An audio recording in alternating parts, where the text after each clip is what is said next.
All right, here we go. Made it off the flight back from Houston. Brought back a Titans win. Happy Victory Monday for all of you who celebrate. Be you Vols fans, Titans fans.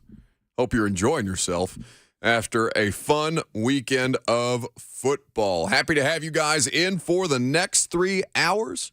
You can jump in at any point if you like. 615-737-1045 is how you get involved with our little radio program here today. 615-737-1045. Now, Lucas was in Houston with me, but couldn't be bothered to show up to work today. So Robert Walsh is back there in control. Hi, bud. What the hell's going on, Buck? Not a lot, I will tell you that, but plenty if you're a football fan in the state of Tennessee. What are you supposed to be? Oh, for Halloween? Yeah. A very, very tired NFL reporter fresh off a flight and in desperate need of a shower. I should have known that. I could see it in your eyes. I could also smell it when you walked in. Easy. No, I smell of pumpkin cream cold brew because that's what courses through my veins right now. I think I'd rather smell your BO. I don't have BO, all right? That may be a problem elsewhere, but it is not a problem here. Thank you very much. Get the hell out of here.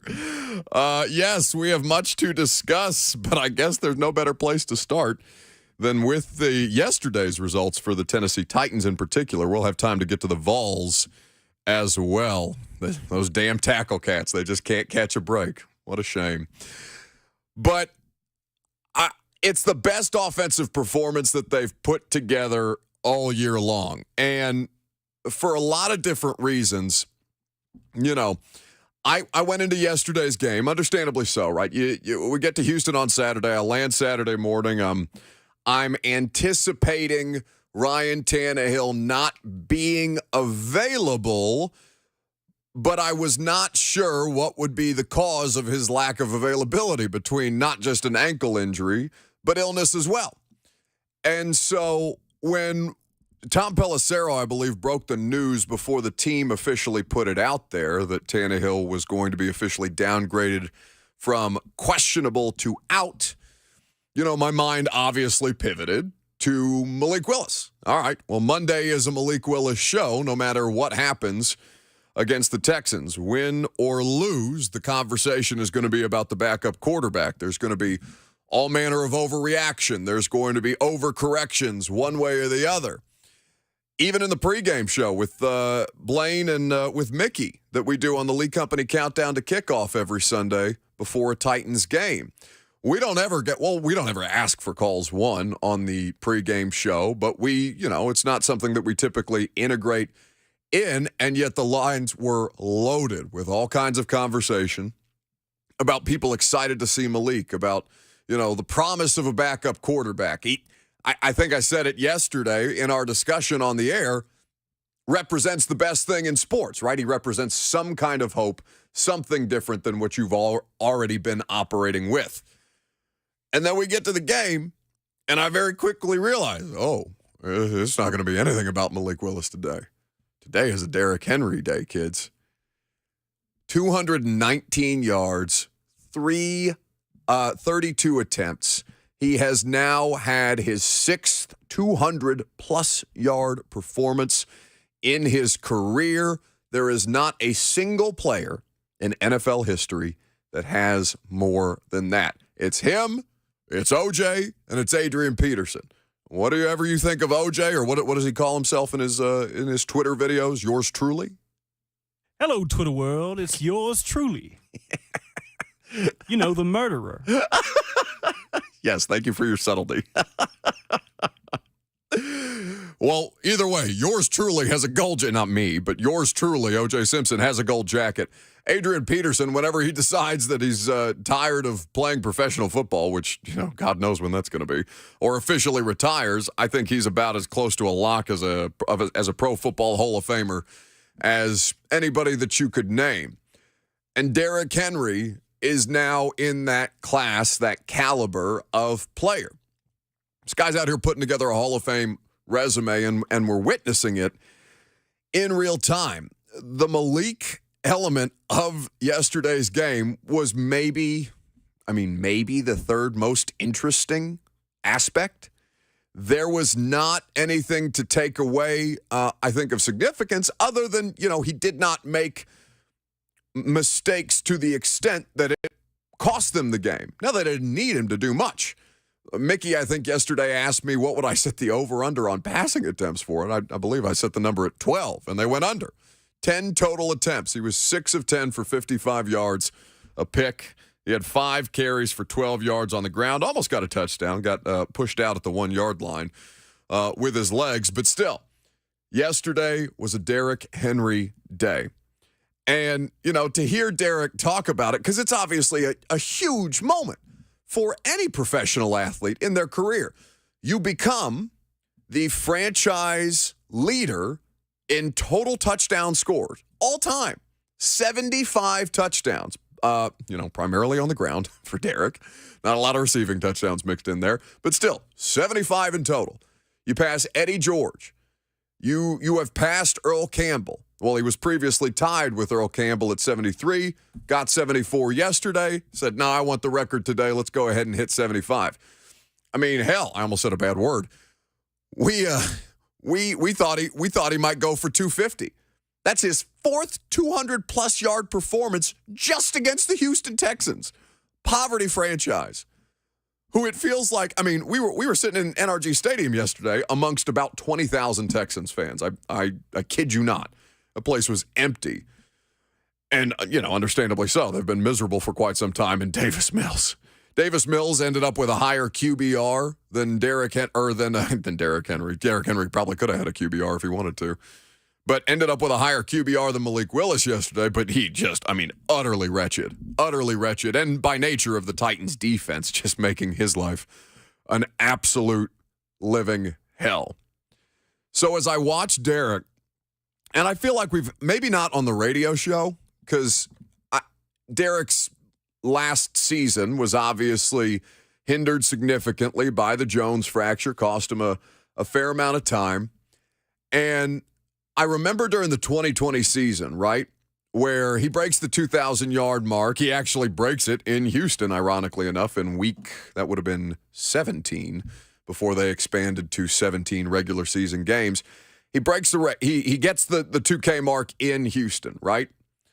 And there was a couple of moments throughout the course of this season, pandemic season. I obviously wasn't traveling. We were doing everything on Zoom, and it just felt cheapened for a guy who did so well to achieve something that only 7 other individuals in the history of professional football have ever done, which is eclipse the 2K mark. And I just remember in the middle of that season, he's rattling off 150, 160, 170, 180 yard, the occasional 200-yard game. And I just remember sitting in the middle of that season being like, I think I take this guy for granted. I really do. Like, it's almost like a LeBron James effect, where you are so accustomed to the greatness of the individual. Now, LeBron obviously has done it for a much longer period of time, and this dude's going to be, out here averaging 20 and 10 a game into his 40s, it would seem, even though I think the Lakers just got their first win of the season last night. Either way. LeBron's done it for a long period of time, so I think at a certain point you start to take that individual greatness for granted, because that's the expectation. The expectation for Derrick Henry is, hey, 150, that ought to be cake. Turns out it is for this guy. And so I it's easy to get caught up in everything that goes on around him.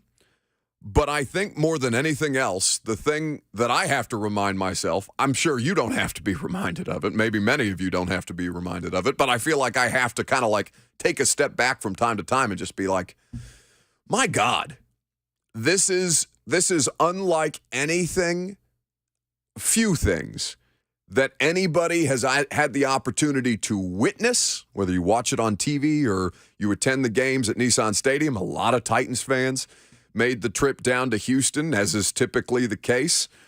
And all of it is just this singular dude who is unlike anything else many of us have seen across the entire history of the NFL. And it's a really, I try not to take for granted the fact that I get to cover a dude who is legitimately putting together a Hall of Fame career. Now, we can talk about the resume itself later on. There will be plenty of time for that. But we're going to focus on the game itself today. The Tennessee Titans now 5 straight wins, 3-0 in the AFC South, which matters more than anything else at this point. You win a game where your rookie quarterback attempts 10 passes and only has 55 yards passing, and it wouldn't have mattered a bit who played quarterback for them yesterday, Tannehill or not. Now, we'll have time to evaluate Malik Willis today as well, and certainly you'll hear from Malik, you'll hear from Derrick, you'll hear from Mike Vrabel about all of the different things that went down throughout the course of the game. We'll carry Mike Vrabel's press conference, as is the custom, on a Monday in the noon hour, so stick around for that to hear from the head coach. But we'll take your phone calls. Reaction to the Titans win coming up next, 615-737-1045. I'm Buck Reising. It's 1045 The Zone.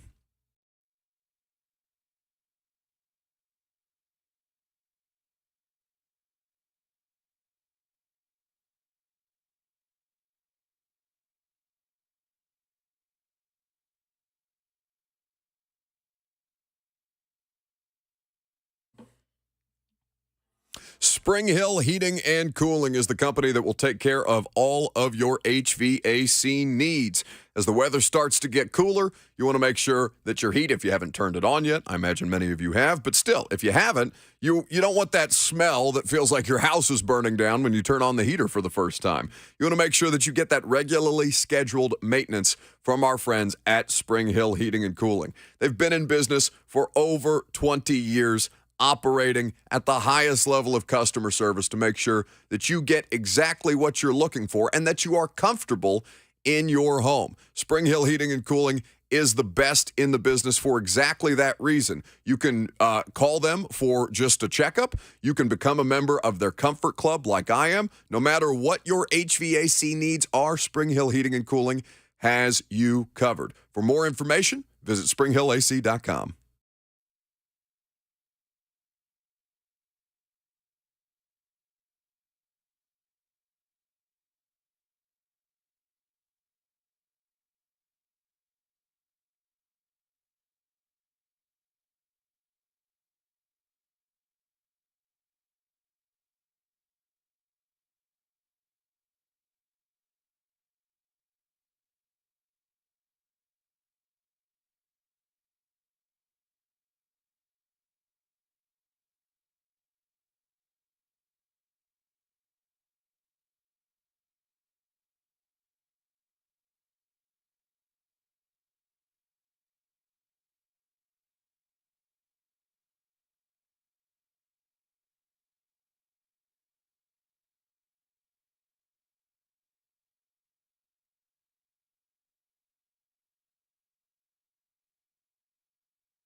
The Buck Reising Show is powered by Spring Hill Heating and Cooling. Go to springhillac.com.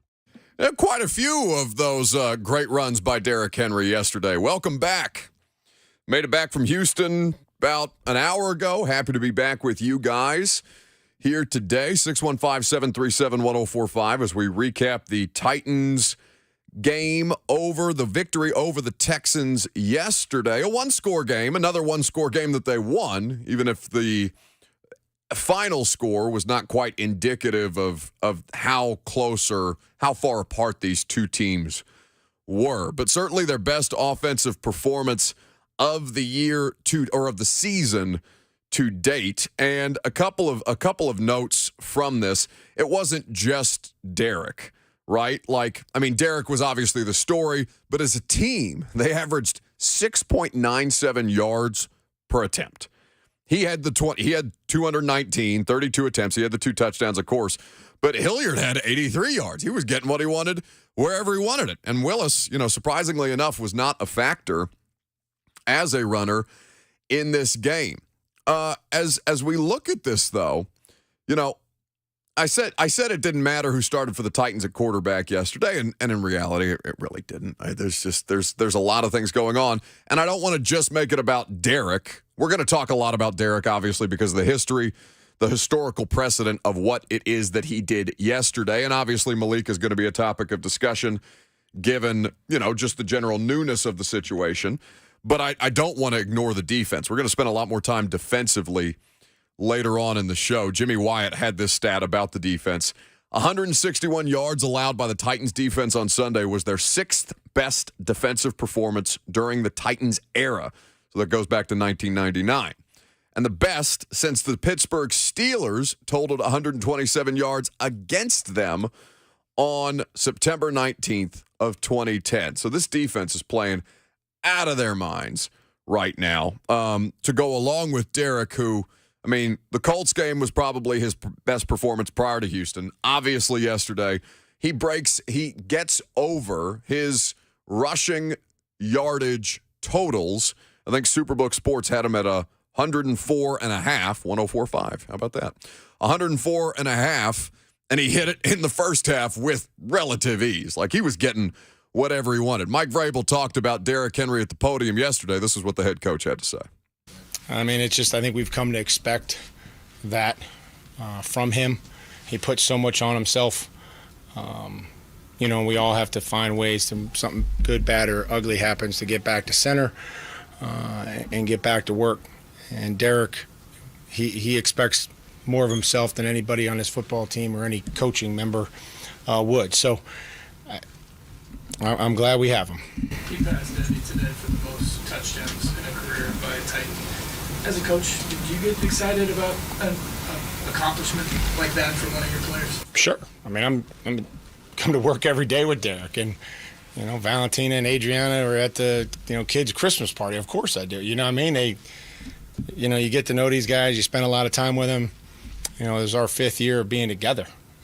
Good times, bad times, frustrations, kids being born. There's a lot of things that go on over the course of 5 years that I've had the luxury of making connections with these guys that have been here since I got here.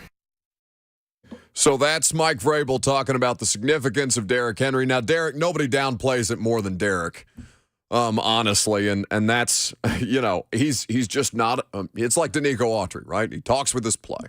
He's not somebody who's although Derrick's got a personality. It's just not necessarily after he's had 62 carries in back-to-back weeks. Jimmy White, he got up there yesterday.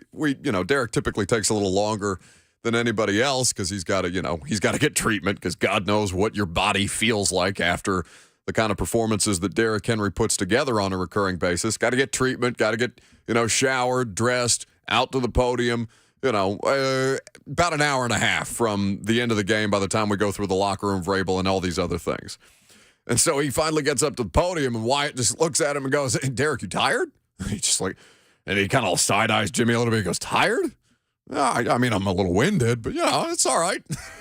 It just goes on to completely downplay everything about his performance yesterday, puts it all on the offensive line, on and on and on it goes.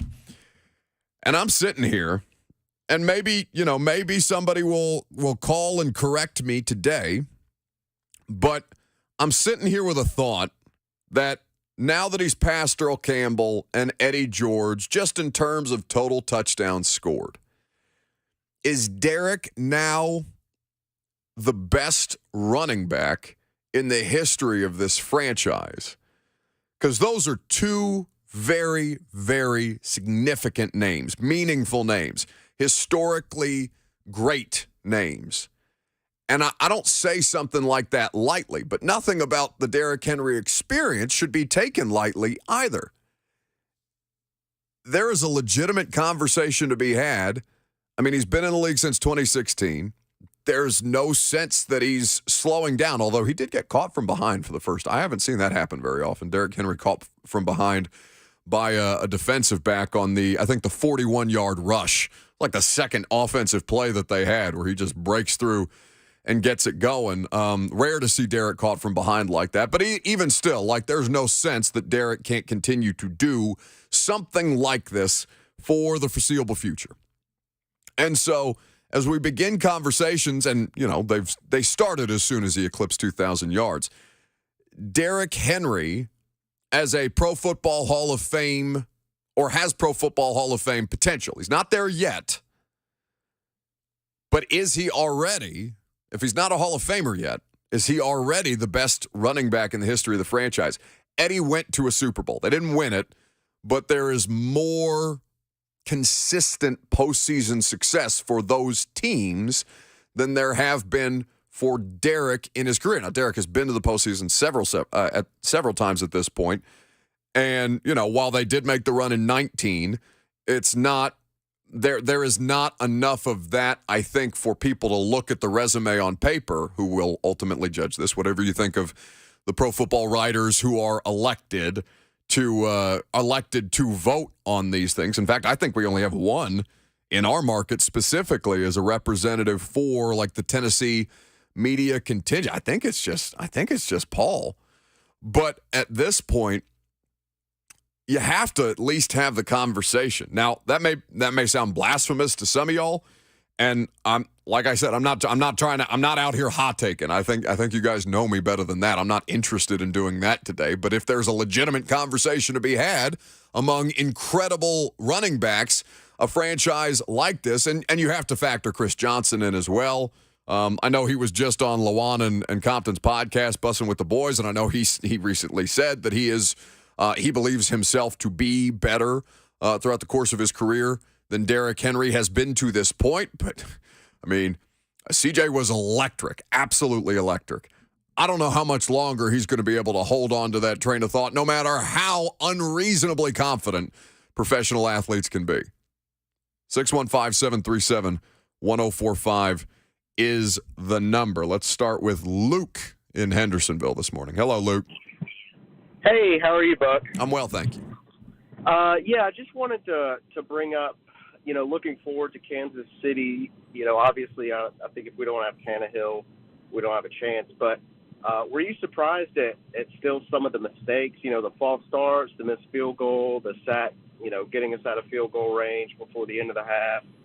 Well, I think okay, so let's go piece by piece, right? Because the false starts, you're going from one quarterback to another, and the cadence is different. I didn't mean to cut you off there, Luke, but the cadence is different. So I think that explains. I mean, I think NPF at this point is good for one false start per game at this point. But I do think that the change in cadence obviously affects the offensive line.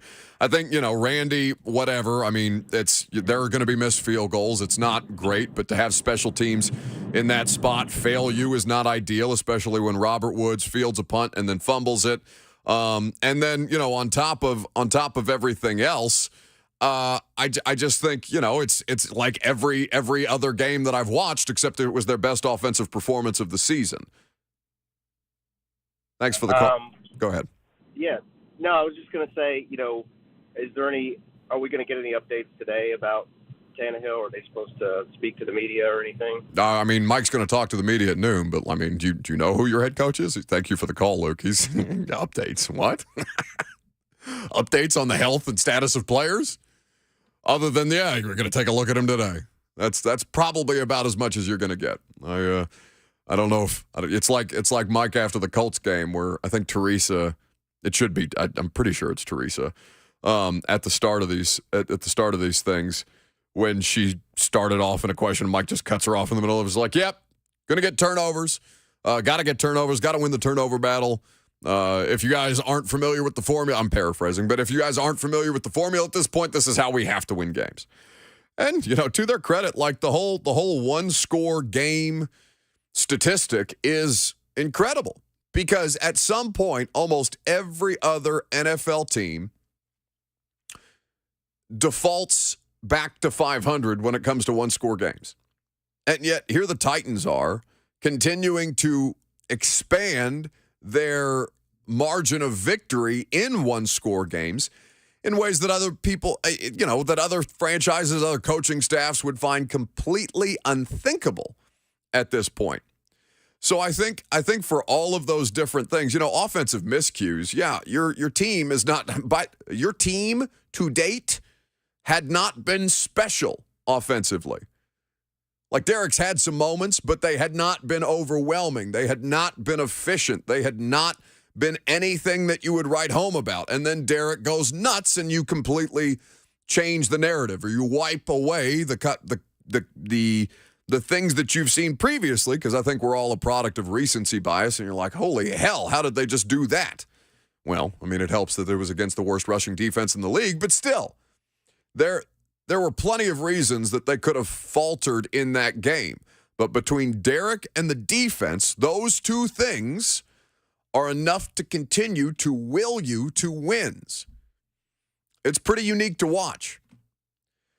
So, offensive miscues. You can hone in on those if you like, but like your football team is not markedly changed, other than the fact that, you got a running back that can go for 200 yards on any given weekend. 615-737-1045 is how you jump in. So to hear Mike Vrabel talking about, generally doing the job better, right? Continuing to do the job better around Derrick Henry, or rather around Malik Willis, and how that was incumbent not just upon Derrick, not just upon the defense, but by all parties involved. Mike Vrabel spoke on that after the game last night. Yeah, I mean, it was Malik was his first NFL start, on the road, crowd noise, all those things. So, we tried to do what we felt like gave us the best chance to win the football game, and that's going to change each and every week. And without your starting quarterback, is it a day where you challenge everybody to do more and you feel like the defense? Well, I think that instead of doing more, maybe do our jobs a little better and make the plays that we're supposed to make, and not think that we have to somehow win the game by ourselves. And I think that hopefully we didn't try to do that and try to do somebody else's job. We just need to do our job a little bit better. I feel like you're talking to me there. Like, we don't need to be doing so much extra. Just do your job better. Can you handle that? I am not nearly as diplomatic. Ironically enough, it's the one place where I'm less diplomatic than Mike Vrabel, because I'll just chew you guys out, like, publicly. On the spot. Yeah, like as it happens, in real time. You won't even have completed the mistake yet before I jump on your neck. Wait till I do a sports update. I'm sure you'll chime in. Well, my position as somebody who does not have, I don't have any people that are dependent upon me to teach them life lessons. I don't have kids and whatever. You're not a role model. I'm not. I'm Charles Barkley. Definitely not a role model, and actively not seeking to be a role model. Not interested. But my belief on how to teach people to be better is to learn through public shame. Like, I feel like there's no better way to teach people than to publicly shame them. Now, not everybody is cut out for that. And there's probably some, there's some trauma that I'm causing in real time when Brett plays the wrong music and I'm just on him like that. So, I try to take it. Maybe I need to soften my tone from time to time. When I first started in radio, this is to say that you are not as hard as other radio professionals have been on me. When I started my radio career, I was working in Greenville, North Carolina, and the guy I was working for had one motto, DFIU. And he would tell me that every day. DFIU. Don't bleep it up. So the fact that you're like, hey, you're playing the wrong music, like that guy used to undress me publicly in a small town where everyone knew who I was. So it doesn't really bother me. I did not realize we were dealing with Greenville, North Carolina public figure Robert Walsh. Hey, public celebrity Robert Walsh. Back to the shadows. 615-737-1045. Noctropolis on YouTube, where you can interact with the show. You can hang out with us in studio, Facebook Live, Twitter, YouTube, and Twitch. He says, Robert, just don't say Seattle Mariners. I will have something for Jerome Boger when we get to winners and losers of the sports weekend, but that will not be until tomorrow. In the meantime, it seems to be ADD today. Let's focus on just this game specifically for the time being. I think that, kind of circling back to the, Derrick's place in franchise history, and certainly we'll analyze Malik here in just a second. We have to talk about the Vols at some point today, too. It was just too big of an ass-kicking against Kentucky to not take some time to hone in on that today, given that it is Georgia week, even though the Titans will play Sunday Night Football in Kansas City. A fantastic week for professional and college football for us, and we're going to have a lot of great guests throughout the course of the week to speak to that effect.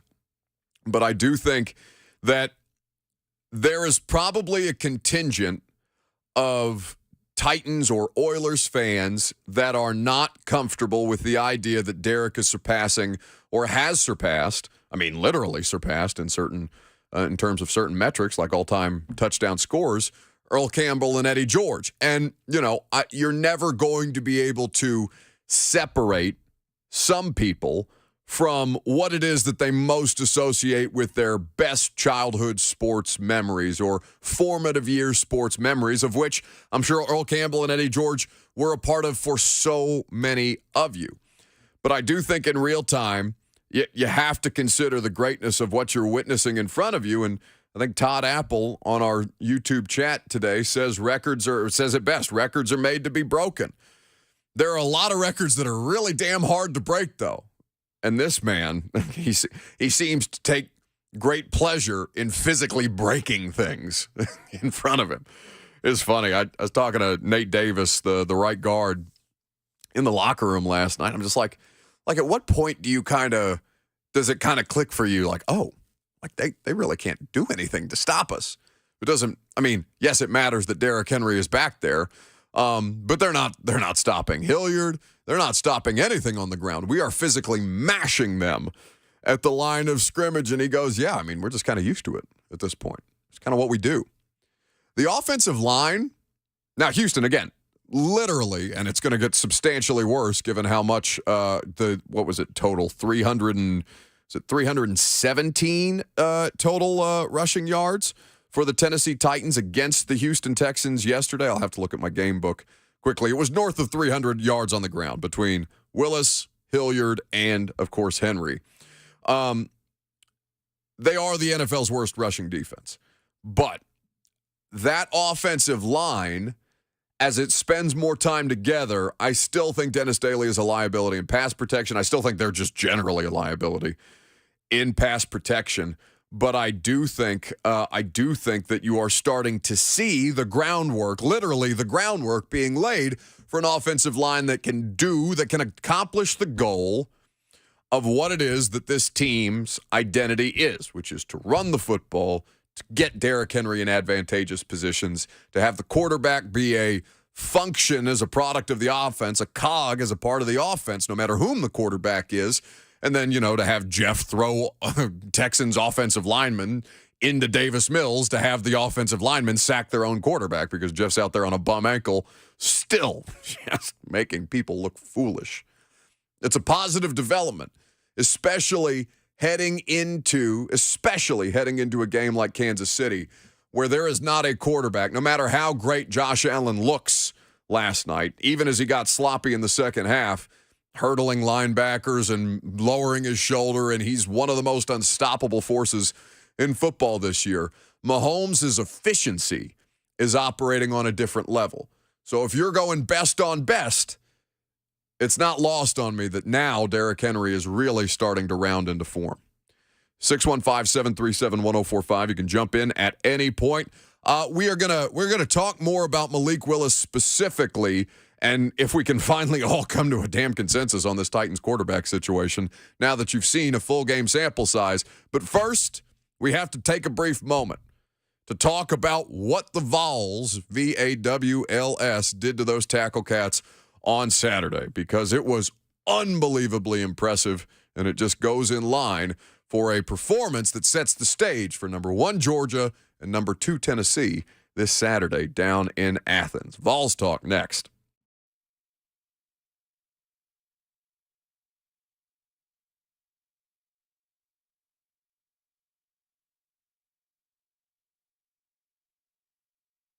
The Ashton Real Estate Group of RE/MAX Advantage is where you go to get the intel edge you need to succeed. We're doing Titans intel, we're doing Vols intel today, but if you need real estate intel, the Gary Ashton Real Estate Group of RE/MAX Advantage will put you in the best possible position. They will help you sell your home without any showings or staging. They'll help you find your next home so you can sell your current one while the market is still red hot, and it will help you, that intel, win the buyer battle and cash in on your home equity right now. You can be like everyone else if you want to. You can get the same information. You can compete for the same properties. Or you could be smart. You could go to GaryAshton.com to get the intel edge with the best real estate information in Middle Tennessee. Plus, the Gary Ashton team is the official real estate agent of the Nashville Predators. Get the confidence to sell your home without the stress and with time to find your dream address. Call the Gary Ashton team with RE/MAX Advantage today, 615-301-1650, or visit GaryAshton.com.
Welcome back. Buck Reising here with you until 1 o'clock. Get back to the Titans talk here in just a second. Robert, I don't even think you have to do your creepy weekly positivity thing or daily positivity thing with me today. Are you sure? We can do it if you want to. I feel like I have it. It's the rare moment when the Titans play well enough to shut me up. I mean, obviously I can't shut up. We got 3 hours of radio to do today. But it is a rare moment when they play well enough that we will talk about Malik, and I do think it is fair to criticize the performance, understanding that he's a rookie in his first NFL start.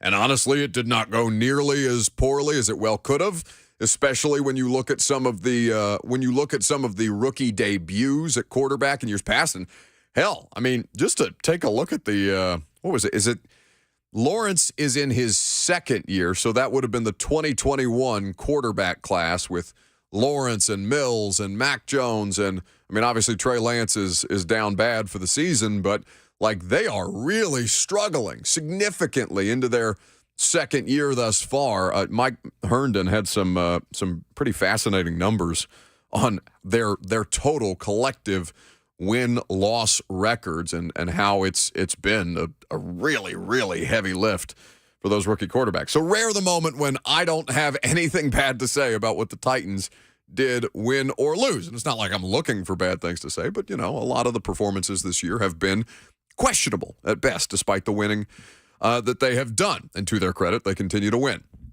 But we have to sidebar for a hot second.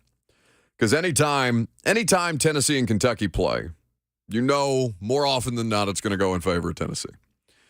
No matter how down bad Tennessee is, those games are normally it's one of Lucas's favorite weeks of the year. It's the only time I see him happy about a Vols game all season long is because he knows he's getting a win out of Kentucky more often than not outside of a pandemic year. And so when they win, I was at a bar in Houston watching this with a lot of Titans fans who were outstanding to host, a pregame party. They always have a big showing out there, and they had not just the Astros-Phillies World Series game on, but they had a big projector outside with the Tennessee game on. 44-6. 44-6. Jalen Hyatt breaking the program record for single-season touchdowns at 14, which is crazy to think about. In October. Like, I was shocked. Now, the all-time single-season record is 27. So for those of you who are starting to have Jalen Hyatt Heisman conversations alongside Hendon Heisman Hooker, let's relax just slightly because Devontae Smith is the last receiver to win the Heisman. Alabama, obviously now famously with the Eagles, who are, oh my God, A.J. Brown. We'll talk about AJ tomorrow. Today is not a day to twist the knife on things that could have been. But either way, 23 is what Devontae Smith had in his Heisman Trophy year. So Jalen Hyatt, it seems, could very, very easily at least match that at this point. And Hendon Hooker now moves into the favorite for the Heisman Trophy because the guy has just been spectacular. And it seems that they have broken Will Levis. So I want you to hear two clips from Will Levis, okay? Will Levis before the Tennessee game, obviously the Kentucky quarterback. Will Levis before the Tennessee game and after the Tennessee game. Now, Will Levis is somebody that very, very smart NFL people, not just like talking heads like Greg Cosell or Mina Kimes or any other smart football people that we like to bring on this show, but like scouts in the NFL, talked about preseason as potentially, if he has a good year, this guy can go number one overall. And I'm watching this dude on Saturday. And especially with these comments that you're about to hear from the pregame in my mind. Let me hear Will Levis asked about the nature of the Tennessee offense, given that he plays in a pro-style system at Kentucky. How much more satisfying is it to be able to put together those 10-plus play drives that end in a touchdown, that kind of drain teams as the fourth quarter rolls around?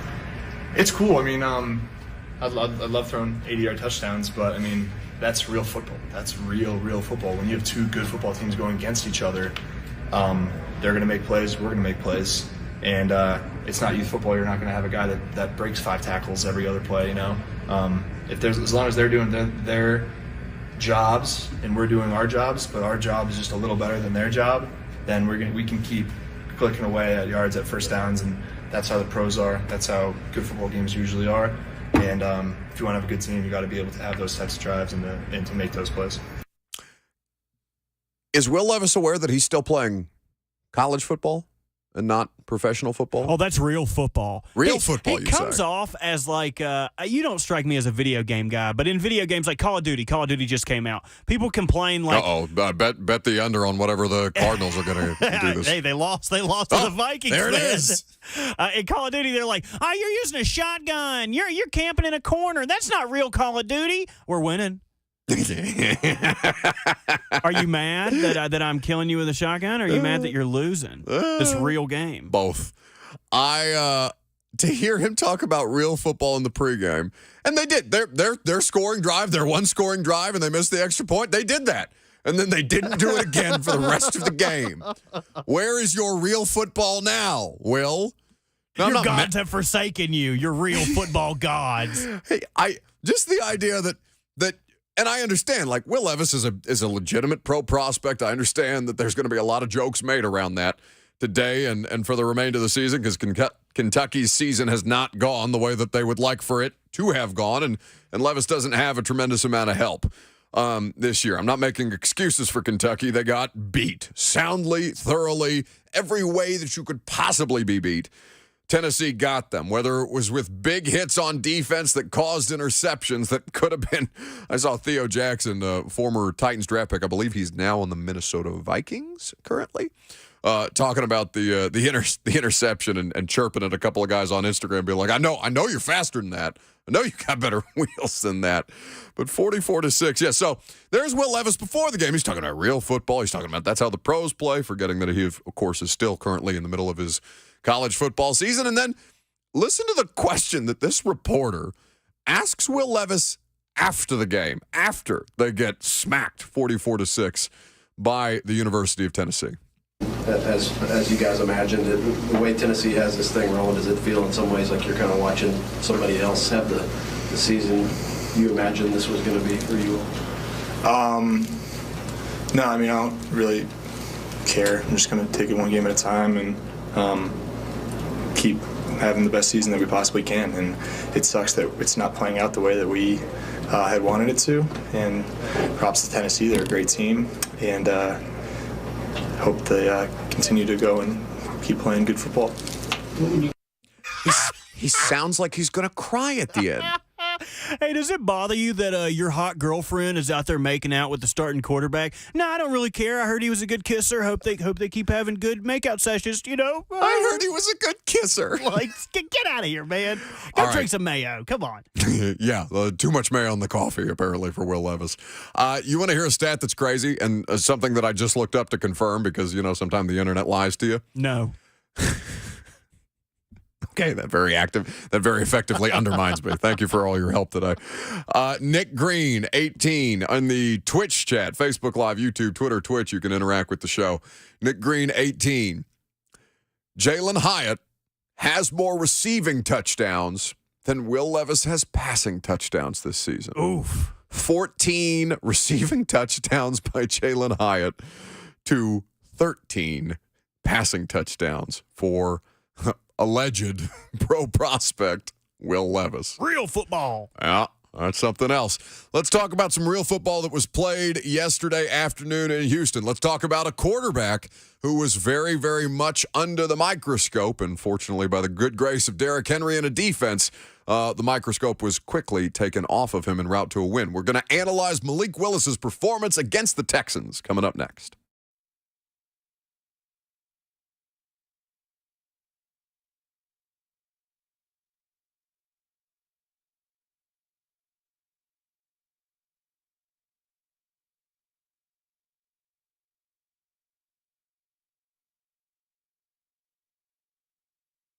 Superbook Sports, that's where you go to wager this football season. It's not just football that you can wager on. This is the most wonderful time of the sports calendar. You've got baseball, you've got basketball, you've got football, both college and pro.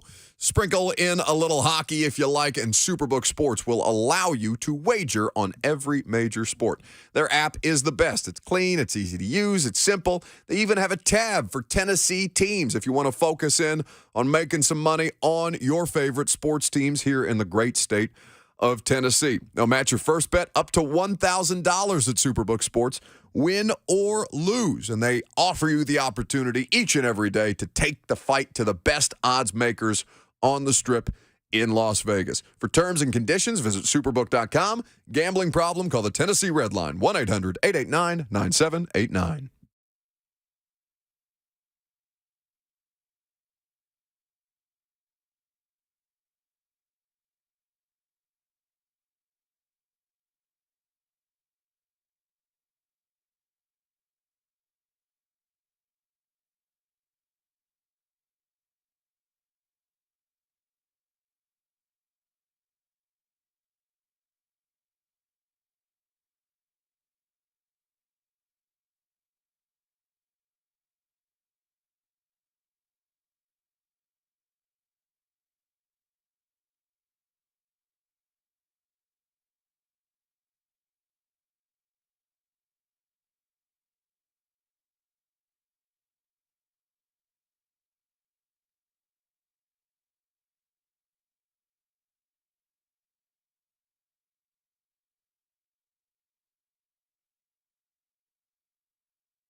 What the heck's going on? It is 11:03 from the Superbook.com sports desk. I'm Robert Walsh. Titans fans, y'all should be happy today. Not just because of their road grading win over the Texans. The entire AFC South lost yesterday. Jags fell to Russell Wilson and Bronco country in London, 21-17. Trevor Lawrence went 18 for 31 for only 133, a touchdown, and 2 interceptions. And in Indy, Sam Ehlinger's first start as a Colt. The Commanders lead a fourth-quarter comeback with Taylor Heineke to win 17-16, moving the Colts to 3-4-1. And finally, the Tennessee Titans won their 5th game in a row, defeating the Texans 17-10 in Houston in a game that was nowhere near as close as the final score may suggest. It was the biggest 17-10 beatdown I've ever seen in my life. Derrick Henry, he had a lot of milestones, 3 that I think are important in particular. He is the first player in NFL history to have at least 150 yards and 2 touchdowns on the ground in 4 consecutive games against the same opponent. He is his 6th career 200-yard game of his career, tying O.J. Simpson and Adrian Peterson, and he has scored 75 career touchdowns, surpassing Eddie George for the most in franchise history. For all your foundation repair and waterproofing needs, visit USSTN.com. Breaking news at once on your home for the Titans and the Vols. This is 104.5 The Zone.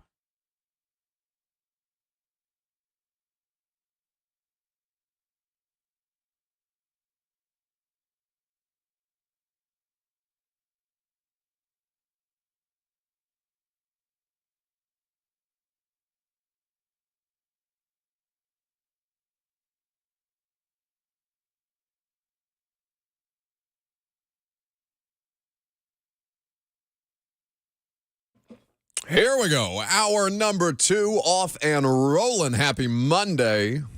Hope your morning's off to a fantastic start.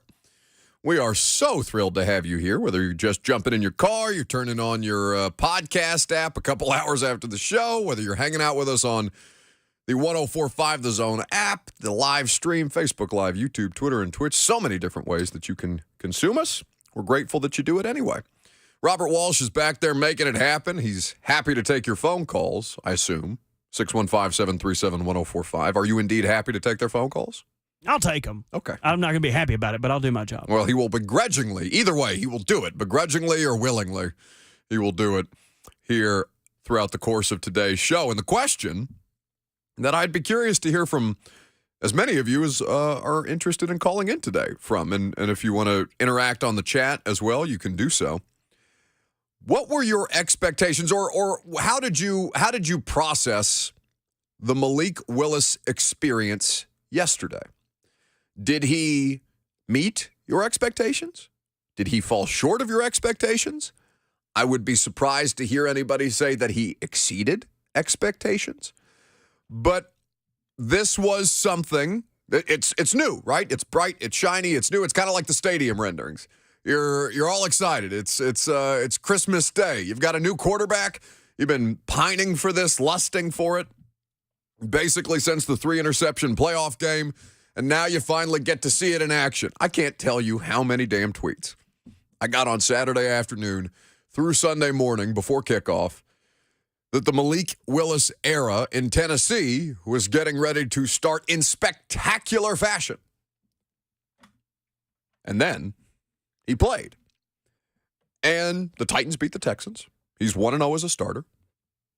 He attempted 10 passes, 6 of 10, 55 yards, a bad interception, ran 5 times for 12 yards, and was really just along for the Derrick Henry ride. So with all that being said, what was your feeling about the Malik Willis experience? Because I'll tell you mine. And I've been trying to tell you this since the preseason started. Now, some of you are reasonable, some of you are rational. And for those of you who were not prior to yesterday's game, I don't fault you at all. It's got nothing to do with Malik personally. It's got nothing to do with the way that you feel personally. It's got nothing to do whether you get the thing that you're after, which is the most important thing in the world for sports fans. It's hope. That's what he represents. Why shouldn't you be excited? You should be excited for that. And I'm not saying that your excitement level should change moving forward, even though, he didn't light it up. There was a lot of problems with the way that he went about that game. I think it is both fair to acknowledge that he did enough for them to win the football game, which at the end of the day, at the core of this team, is all that matters. but also to be reasonably critical about the performance that he had on the field from a couple of different angles. So I want you to hear from Derrick Henry, because Derrick Henry was the star yesterday. Well, Derrick in the defense. Jeff was trying to not let Derrick outshine him, but anytime you put up a 200-yard rushing performance and break Eddie George's franchise all-time touchdown record, there's going to be a little bit of one-upping from time to time. It's fun to see them try to match each other's efforts. But I want you to hear from Derrick Henry about Malik Willis, because I thought Derrick was really, really good on it. Just told him to go out there and just play. And, we got his back. And, no matter what happens, just stick to it. And we'll all stick together. I was happy for him, to get out there and have his first NFL game. I want to help him get a touchdown, but he wasn't able to get in there. Hopefully he'll get another opportunity. But just happy for him just to go out there and be able to lead us and, us to win and, do everything we need to do to get the job done. I told him, my first year, it wasn't great and, I wasn't the best, but as time goes on, you learn and get more experience and, I think, he'll be special as, time goes on. That's Derrick Henry talking about Malik Willis. And what I saw yesterday is what I expected to see. I expected to see a young quarterback out there in his first NFL start make mistakes. Now, I didn't know how the rest of the things would operate around him, and, we got some calls earlier about offensive miscues, false starts. I do think the difference in cadence between the two quarterbacks affected things. I do think that he was inaccurate. I do think that he was indecisive. I think at times he held the ball entirely too long, and all of that is totally okay. Now, it's okay. It's made even more okay by the fact that they won the football game. And the interception that he did throw was a fairly horrendous one. It was really, really behind the wide receiver. And, he held the ball too long in several different moments. He missed wide open opportunities like a deep play action passing concept to Chig, who really looked to be the only one running an actual route out there. So when you take all these things and you hold it up against the last sample size that we have of this dude, which is really just the Titans preseason thus far, you look at it and say, okay, there's not been a ton of progression since then. But what opportunities has he had to legitimately make progress in those areas in live game action? The answer is none. He's running the Texans offense all week in practice because he's trying to give the first team defense the best possible look. And, Mike Vrabel always has the position of, I want every player, no matter where they are on the depth chart, to prepare as if they're going to be the starter this week. And that's all well and good. That's completely fine. And I think that's the right mentality from trickling down from the coaching staff to the players, to the personnel. That should be the approach. But it's also much, much easier said than physically done. So where he fell relative to my expectation for him is exactly where I thought he would. He struggled significantly, and that's okay. Yesterday isn't about the game yesterday. Malik Willis yesterday is not about the future. It's not about, when can he take over the starting job from Ryan Tannehill? When can he, become, the franchise quarterback for the Tennessee Titans? When can he show all of these things? And on and on and on it goes. It's very easy to get ahead of yourself that way. But in the same way that we sat here all through training camp and told you there is no quarterback competition here. There is no area of Malik Willis's game that in a professional football environment he is ready to surpass Ryan Tannehill yet. That does not mean that he is not capable. He has all the physical talent in the world. That does not mean that he's not going to be able to grasp concepts or play calls. Nobody's saying that at all. He's I don't know him well yet. He just got here, but he's a really well thought out and bright guy. And I think he's only going to continue to get better. But what we saw, his biggest issue coming into a professional career is that he held the ball too much, and he generally, when you look at him, had hesitation with the ball in his hands. Biggest knock on him in the preseason, turns out it's still kind of a thing. And so when you go through all those levels of however you want to grade the quarterback performance, and you look at the interception and he struggles on his timing, he's late on throws, there's throws behind the receivers, not leading them properly. You knew the Titans were going to play it ultra conservative, even by their own standards. And he's working with the same kind of deficiencies on the roster as Ryan Tannehill has. Offensive line and a depleted wide receiver core. All that being said, for anybody to say that Malik Willis fell short of their expectations yesterday isn't properly evaluating what it is that Malik Willis is at this stage in his career.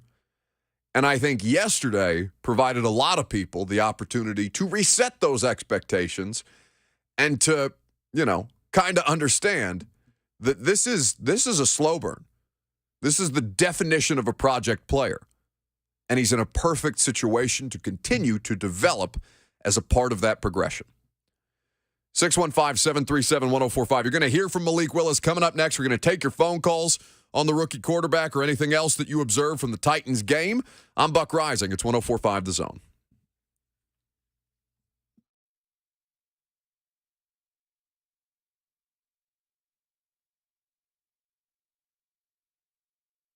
Your home for Monday Night Football is 104.5 The Zone, but your home for 2023 model year Fords is Two Rivers Ford. Your home for the car buying experience, the best car buying experience is Two Rivers Ford. And as always, you can count on Two Rivers to make the purchasing process fast, easy, and fun. They offer you so many different ways to shop. You can stop by the dealership in Mount Juliet. I've been out there 1,000,001 times. In fact, I just came from that direction because it's right out there by Nashville International Airport. You can call any of their non-commissioned salespeople. Their number is 1-800-900-1000, a number as simple as the car buying process that Two Rivers Ford offers to you. Or you can head to tworiversford.com. You can check out their inventory and custom order the exact Ford that you want, the same way that I did. Whether it's an F-150, Bronco, Explorer, Escape, or Expedition, Two Rivers Ford will make sure that you get exactly what you want for a price that is well below MSRP.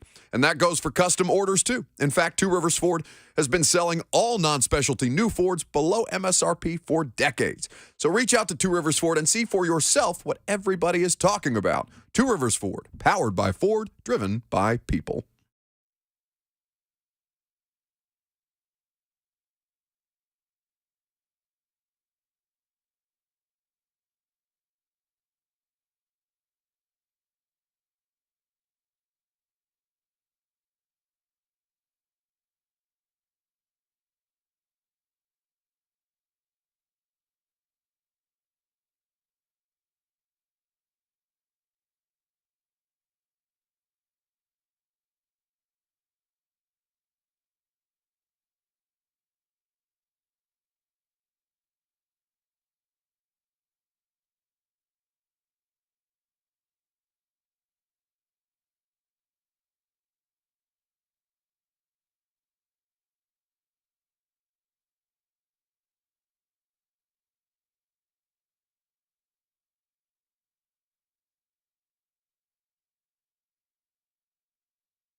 Mike Keith on the call. Titans over the Texans yesterday in Houston. 5 straight wins for Tennessee. 3-0, doing well to separate themselves from the rest of the poverty franchises that are the AFC South. Jags choked. Colts choked. Texans, they didn't have a chance to. Derrick Henry did well, and that defense did well to completely take the game out of their hands. But I'm curious to know what you guys thought of the Malik Willis performance. And let's get to some phone calls here. 615-737-1045 is how you jump in on the conversation. Let's start with Dustin in Lincoln up first. Hello, Dustin. Hey, Buck. How's it going? Going well. Hey, just a question. Do you think we would have seen more out of the playbook if Malik doesn't throw that interception and hits Chig on that open route? And then with that, do you think they'd feel more confident resting Tannehill if he does make those completions? You know, that's an interesting question. Thank you for the call, Dustin. And obviously, those are 2 very significant plays that you can't really, you can't do the analysis of, well, if he didn't do these things, what would they have done? Because obviously, we have the results in hand and we know how these things went. But here's what I'll say. I think they were going to play, I know they were going to play ultra-conservative either way. Like, just because he had those attempts, when he had those attempts, I really don't think they would have gone anywhere above and beyond what he was already doing. It just would have made him look better on the box score. And I can't say that they wouldn't have had more than 10 attempts if he'd have hit Chig on the big passing play, or if he wasn't clearly, holding the ball in ways that caused him to be late on the timing and inaccurate with some of his throws that, maybe he wasn't going through his progressions the way he just didn't seem terribly comfortable. And he shouldn't necessarily seem comfortable in his first career start. I don't think they would have opened up the playbook more. You got to understand, there's only so much of the playbook that this guy knows. And I understand that might sound like a foreign concept to you, given that we are through 8 weeks of the NFL season. But when I tell you, and I have told you several times, and it's not just me, I'm not, trying to say, hey, you guys don't listen to me enough. I mean, which is basically the entire thesis of the show. So maybe I am from time to time, but still. When we tell you that the offensive system that he ran at Liberty was akin to that of a high school, and now he's being thrust into an NFL situation that it is literally building from the ground up. When we say project player, there is no greater definition of that than Malik Willis coming from Liberty to the NFL. All the talent in the world, all the potential in the world. Ask Caleb Farley what potential means in an NFL game. Right? Doesn't mean bleep. Now, for Malik, there's only so many opportunities that he's going to have to do that. And, if you ask me today, because I got a bunch of questions about this at some point, either after the game when I was doing the primetime show or towards the end of it, what does Malik Willis have to do to be the starting quarterback in 2023? And my answer is, well, you're far more likely to have Ryan Tannehill finish out his contract in 2023 than it is Malik Willis would take that job, just because there's so much more to do. So much more to do. So to say that they would have opened up the playbook more, I think they would have taken the chunk plays as opposed to asking him to do more. They would have taken advantage of the plays that he did make rather than try to survive the plays that he missed. And turns out they didn't really need to do much surviving of Malik Willis because Derrick Henry was overwhelming and the defense was overwhelming, and Christian Fulton made a really, really nice interception where he fights through the pick play that they have to set up the tight end, Brevin Jordan, who the pass is clearly going to. Teron Davenport sits to my left on the road, and Paul's on my right, and we're sitting there looking at him, and Teron just calls it out immediately. He goes, they're going to Jordan. That's a one-on-one matchup with Christian Fulton. That's a matchup they got to take advantage of. Davis Mills tried. Christian Fulton fought through the pick that they set, made the interception. Jeff Simmons, overwhelming. Bud Dupree, overwhelming. T.R. Tart running down screens. Crazy stuff. So they didn't need to do too much. Well, I mean, they did a lot. But there was only so much surviving Malik that they had to do. and, feel better about resting him. No. Like, if Ryan Tannehill was capable of going, Ryan Tannehill is going to go. Had it not been ankle and illness, and I don't know what the nature of the illness is because apparently this just popped up on Friday and he missed the walkthrough on Saturday, didn't even travel to Houston. So whatever he's dealing with, he's going through it. And, I hope that, I'm sure everybody does, that he's physically okay as he works through this, or whether it's an A.J. Brown Chipotle situation where whatever it is just running straight through him. I don't know. But I think from the standpoint of Malik, they would have taken whatever they got from him, and what they got was not much, but it was enough. And that's, as you've seen a million different times, all they want is it enough? 615-737-1045. Let's go to Rob in Murfreesboro next. How are you doing today, Buck? I'm well, sir. He's exactly what I expected. I mean, you drafted a quarterback that has no real experience at anything. He's less athletic than I thought he would be. I mean, I think Ryan Tannehill is more athletic than him, which is shocking to me because, I mean, the kid run around like a fat guy trying to chase a donut or something. I mean, that was kind of it was disturbing to watch is what that whole thing was. But it ain't him that I blame. I blame Robinson. Robinson's one the drafts. He reached again in a third-round pick for somebody that could have been got probably in the fifth round. Like you say, he's a 2-year project at minimum. First year, you got to teach him how to play football and find out if he can. Second year, you got to teach him what the terms are that actual football players use. God, Robert's quick on the fade down. Thank you, Rob. 60 seconds on the clock. We appreciate it. Now, I would staunchly disagree that Malik Willis is less athletic than Ryan Tannehill. Ryan Tannehill's a good athlete. I think that's a little extreme. Now, to blame John Robinson for Malik Willis, the entire league passed on Malik Willis through almost 3 full rounds of the NFL draft, right? Now, the Titans saw a unique opportunity. They traded back up. Steve Lehman of News Channel 5 and I, we were sitting at the Houston airport today in the terminal, and we were talking about Malik. And Steve, not to betray a confidence here, but Steve goes, I still don't understand that pick because either way, like you're in a weird spot because if he figures it out, great, then you've got a quarterback controversy. And you can move on theoretically from Ryan Tannehill if that situation comes to pass. But if Malik Willis ends up starting over Ryan Tannehill in 2022, then your season is almost inherently lost because, of course, he's not ready for that. Now, that's not anywhere close to what has happened, right? So now you put yourself in an interesting position where Ryan Tannehill is the best option at quarterback that this team has moving forward. There's nothing about a reach in the third round for a quarterback who everybody agrees, scouts, analysts, whomever, coaching staffs across the NFL, that this guy has potential to be special.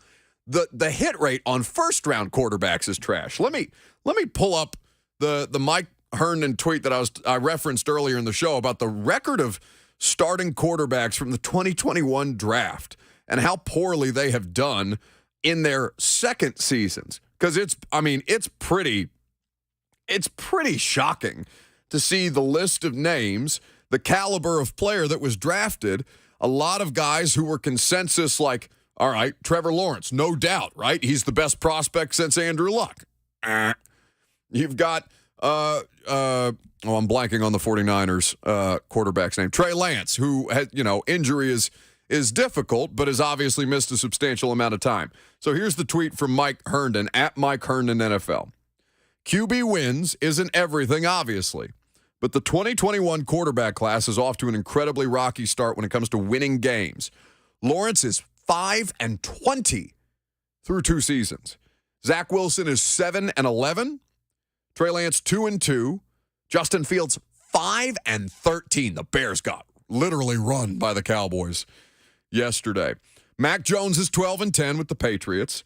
Kyle Trask, he writes, can't beat out Blaine Gabbert. What's that say? Kellen Mond was cut. Davis Mills is 3-14-1. Got a tie in there. Ian Book, 0-1. Sam Ellinger, as of yesterday, 0-1. Those 2021 quarterbacks are a combined 34-72 and the one tie courtesy of Davis Mills. So you can't blame Robinson for, I think, you can blame Robinson for whatever you like. Whatever makes you happy. Like, I'm not going to tell you how to feel about certain things. I'm just going to provide you the context, and then you make your own decisions, right? With that context in mind about quarterbacks who were drafted with a much higher pedigree than somebody like Malik Willis, you have to understand that it's really, really hard to play that position. There's a reason that there's only... Ryan Tannehill is regarded as an average quarterback, right? Which is crazy to me, given his history of success here and the fact that he's lasted a decade plus in the league. You look at guys like Jimmy Garoppolo, who are regarded as bad or average to below average quarterbacks.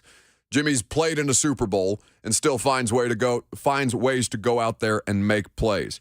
When you hold up the hit rate of first rounders, even at that spot, it is so much lower than any other position on the board because it is so much more of a specific skill set, and there are so many more responsibilities that are tied up in just that one position of quarterback, where it's only you and the center that have your hand on the football on every play. So give Malik time. You don't have to blame anybody for Malik yet. All Malik did was go in there, forced into duty because of illness and injury, start a football game, and do enough to not hurt them. What's the famous Vrabel line? Don't do dumb bleep to hurt the team. It's not like Malik Willis was actively throwing behind wide receivers. It's not like Malik was actively, hesitant because in ways that he would normally duck and run out of the back of the pocket at Liberty. You can't do that in the NFL because the defenders are bigger, faster, and stronger, and they can't wait to take a rookie quarterback's head off, especially guys playing for a now 1-5-1 team because they're just out here trying to put good film on tape for whatever team would offer to sign them next when Houston season is clearly and obviously in the toilet. 615-737-1045. Tom in Murfreesboro is next. How you doing, Buck? I'm well, sir. You keep talking about Malik. If we had gone up against a real football team yesterday, we would have been beaten like baby seals. If anything happens to Derrick Henry, we're probably going to have about an 8-win season, maybe, if we're lucky. Anything at all. Well, I appreciate the call, Tom. You play who's in front of you. Robert, you're making a face back there. Don't call me out for that. What, just for making a face? Yeah, I was just making a big face. I thought he was going to do more, and honestly, I was ready to hit his old booty with the music, but... Don't be rude. I'm young. Ageist. I'm fat. What else do you want to call me? Redheaded? I did not.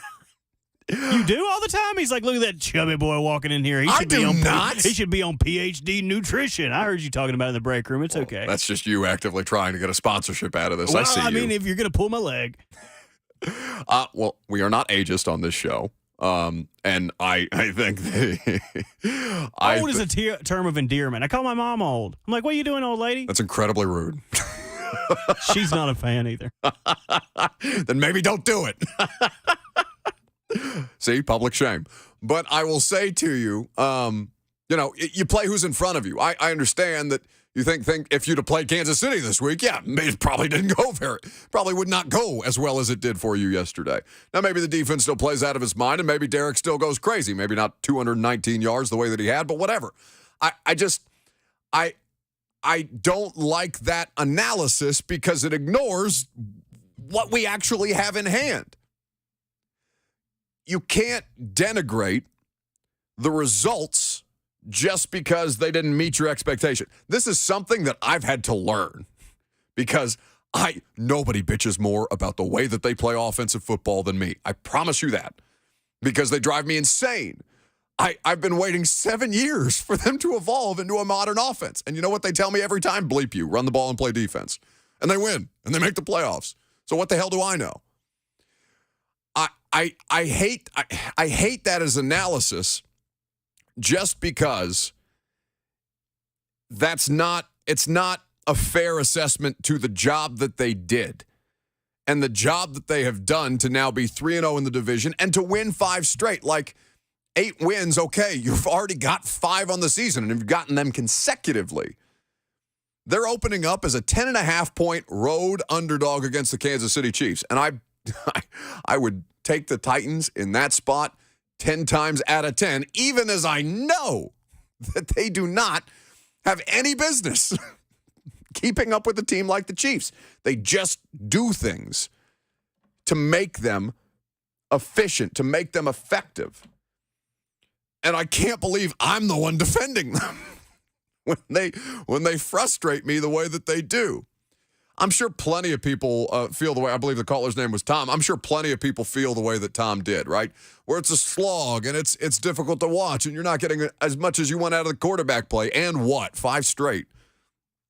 I'm with you to an extent, but also I think it's very unfair to try and make them into something they're not while they still continue to win playing the style of football that they do. If you want to talk to me about the playoffs, fine. We're not there yet. We're just through week 8.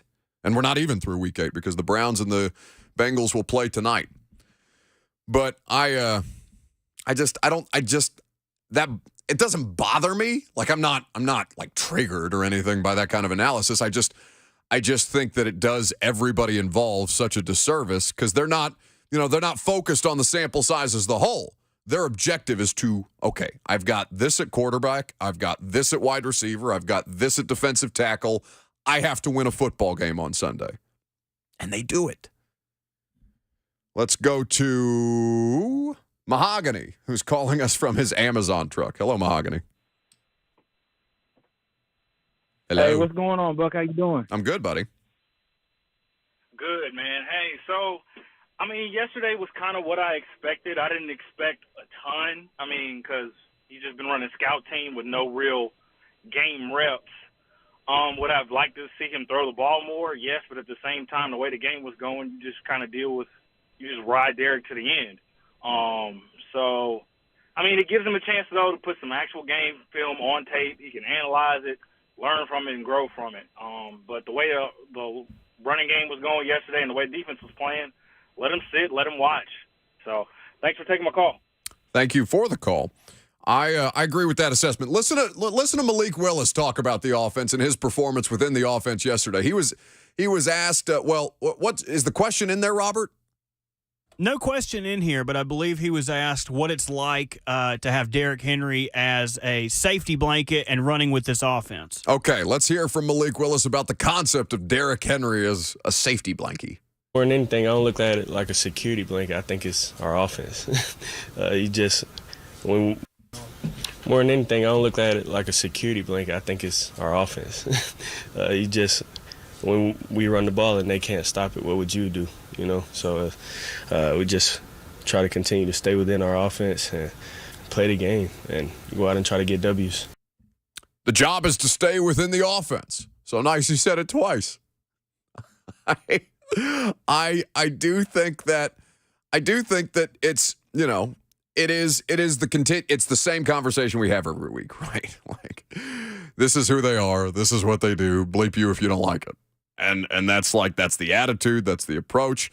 And I think what it ultimately says about everything else is that we can finally and mercifully come together as a football society to put to bed any conversation around Ryan Tannehill and Malik Willis.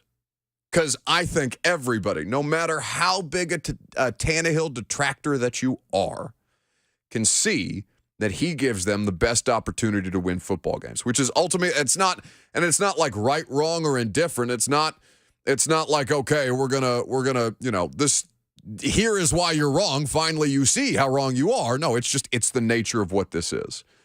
And I think, it's taken us 8 weeks to get there, but I think everybody collectively looked at that and said, all right, I get it. Whatever issues you have with Tannehill, you got to eat it because he's the one helping you win games. And Malik Willis did enough to help them win a game yesterday. We need to talk about the teams that helped the Titans, they're all but two teams in the AFC, took an L yesterday that really, really benefited Tennessee, especially heading into this Kansas City matchup. We'll also continue to take your phone calls on Malik Willis, the Titans results. Don't forget that Mike Vrabel will speak at noon, and we'll carry that live for you. Stick around. A lot to do on 104.5 The Zone.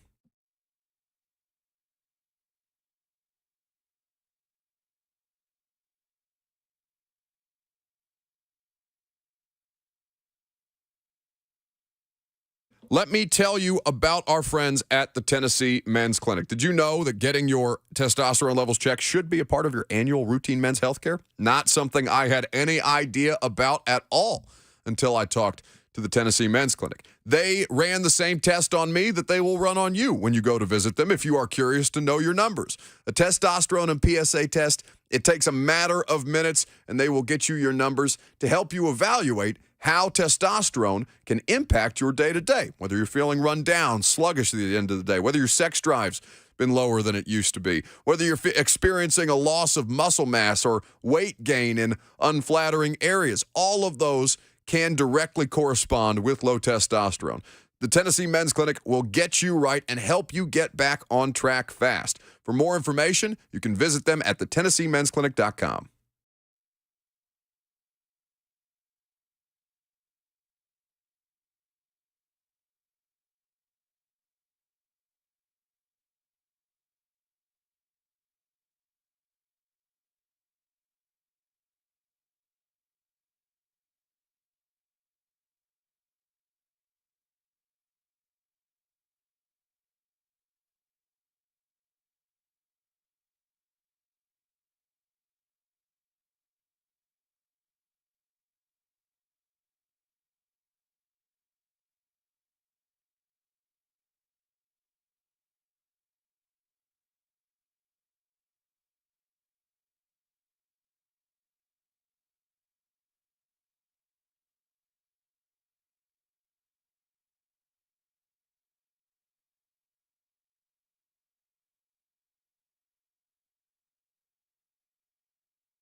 Coach Mac's cackle in the background of some of these calls is among my favorite things about Titans radio. By the way, Mike Keith, voice of the Titans, going to join us tomorrow at 10:20 on the radio show. It's always a good time. We got more of your phone calls on Malik Willis. We'll get to them momentarily. I do want to point this out to you because we need to take a look around the AFC because the AFC, turns out the Titans are the number 2 seed in the AFC. How about that? Just like that, we're right back in the mix. It's unbelievable. Robert. What? What do you want? I'm sorry, that was stern. Do you know who is currently sitting atop the AFC? I believe it's the Buffalo Bills. That is correct, 6-1. Do you know what the Buffalo Bills' point differential is currently? Ooh, let's go with plus 55. They are plus 105. Oh, that's what I meant, plus 105. The Titans are the 2nd seed in the AFC right now. Robert, can you tell me what their point differential is? No. I don't know. Let's go with 50. -6. That's not good. It is shocking to me. It is absolutely shocking to me. I mean, it shouldn't be. I've seen this a million different times, a million different ways. So Teresa Walker texted me in the middle of that last segment of the Associated Press. She said that caller missed the fact that the franchise lost Derrick Henry for 9 games last year and still went 12-5. Like, they just do these things, man. I wish I had a better explanation to you. In fact, I should be fired for not being able to give you a better explanation. But I think I work in the one NFL market where they are completely inexplicable, and it's still okay. Plus 105 to -6. One team has won 4 in a row, the Buffalo Bills. One team has won 5 in a row, the Tennessee Titans. I mean, the point differential, by the way, is skewed between the head-to-head between those two teams, and the Titans do have the tiebreaker over Kansas City right now because Tennessee is 4-1 in the conference, and the Chiefs are 2-2. Obviously, they'll have the opportunity to jockey for position with this upcoming Sunday Night Football match. But basically, every team but 2, the Bills and the Dolphins. 3, the Ravens, Robert Walsh's Ravens. By the way, did you do any reporting while you were down in Tampa Bay on assignment for Thursday Night Football? Are you allowed to report drunk? Are you allowed to do that? I did not do much reporting, but I did do a lot of hollering. I did a lot of rabble-rousing. Tampa Bay's fans are, God, I'm stomping all over. Are you going to be ageist again? Yes, I am. They're old. They're so old. Everyone around me was geriatric. And it's Tampa, Florida. Look, their thing is when they get a first down, the announcer yells Tampa, and they yell Bay. But everything around me, all I could hear was like old jalopies just shooting the gas, the remnants of air that are left in their lungs. But it was a lot of fun because most of them left in the third quarter, I'm guessing because it was past their bedtime. Yeah. I had a lot of fun. I made a bet with an older gentleman around me that Lamar would not throw an interception. And if he did not throw an interception, that man owed me drinks at the end of the night. He left in the third quarter. So, Tom, wherever the hell you are in Tampa, not that one, leave Giselle. Tampa? Come buy me drinks because you owe it to me. Excellent reporting work by you. I'm glad that we sent you out on assignment that way. So looking around at the AFC, before we get back to the phone calls, the results were pretty interesting. As we mentioned, the Jags and Colts both choked at the end. I can't believe that the Broncos won that football game. I mercifully did not watch that football game because I did not take the time out of my day to seek out my ESPN Plus and put that game on at 9:30 in the morning because I wanted to enjoy my Sunday morning, unlike those of you who watched that football game. The Dolphins had a very demonstrative win over the Lions. I know the Lions are 1-6 on the season, and I think, given the scoring output that they were able to do to start the year, that has been a bit of a surprise. But still, I thought the Dolphins played quite well. You had losses yesterday by the Raiders, the Jets, as we mentioned, the Texans and the Colts. And looking around at the AFC, I mean, the Steelers aren't really in the mix, but still, Chiefs and Chargers on a bye. About as good a result outside of them handling their own business for the Titans as humanly possible. Remember that Monday Night Football features the Bengals and the Browns. Let's go back to the phone, 615-737-1045. How about James in Lafayette next? How's it going, guys? Hi, buddy. Hey, man. I don't think Malik Willis is going to be our answer at the future quarterback. I mean, I know he's athletic. Looks like he may have a strong arm, but it's just way out of his league. And two, I was asking, you think Mike Vrabel's going to give us some information on Burks and McMath today? Well, he'll certainly be asked. Whether he decides to disclose any information is an entirely different matter. But thank you, James. We appreciate the call. I disagree in the sense that I don't know how you can make that assessment about what Malik Willis is going to be after one NFL start. It seems so knee-jerk to me. But, I mean, what are Mondays after an NFL weekend for, if not knee-jerk reaction? How about Chauncey is somewhere in a truck up next. What's up, Chauncey? Good afternoon, guys. How are you? Hey, how are y'all? We're great. Hey, man, I've watched this franchise for a lot of years, man, and I've seen some really good football. I've seen some pretty bad basketball. But one thing that fans have to get over is that we can win any way in this league, and I'm talking about we as in the Titans, except for fantasy football. But it ain't fantasy. You know what I'm saying? They're not going to put up fantasy stats unless you play a certain aspect of our team. But for all in all, 2 catches from Woods, 1 from Hooper. But the goal of the game is to just win. And people need to quit crying about we're not doing it like this, doing it like that. I've seen quarterbacks that look sexy put up a lot of yards and lose, and I feel a lot better after an ugly win than I would after a sexy loss. You guys have a great day. Thank you for the call, Chauncey. We'll find out what Mike Vrabel feels about the sex appeal of his team coming up next.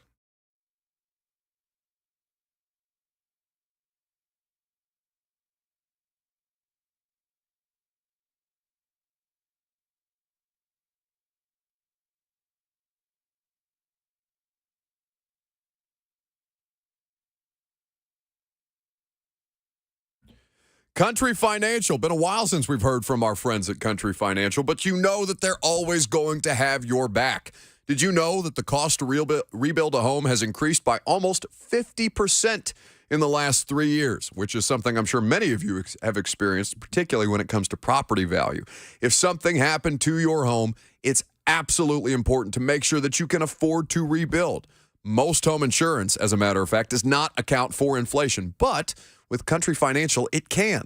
With their additional replacement cost coverage, you can be sure your home's full value is protected. This is something that I hold near and dear to my heart as a homeowner. Having lived through the tornado here in Nashville in 2020, I wanted my home to be covered for what it would actually cost to rebuild the home. Country Financial provides insurance and financial services to help you prepare for the most important moments in life, even the ones you hope never happen. Find your local representative at countryfinancial.com.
It is 12:02. What the heck's going on from the Superbook.com sports desk? I'm Robert Walsh. The Tennessee Titans won their 5th game in a row, defeating the Texans 17-10 in a game that was nowhere near as close as the final score may indicate. Next Sunday, the 5-2 Titans travel to Kansas City to face the 5-2 Chiefs on Sunday Night Football. Now back to the Buck Reising Show, where we join Mike Vrabel's press conference already in progress. For all your foundation repair and waterproofing needs, visit USSTN.com. Breaking news at once on your home for the Titans and the Vols. This is 104.5. The Zone.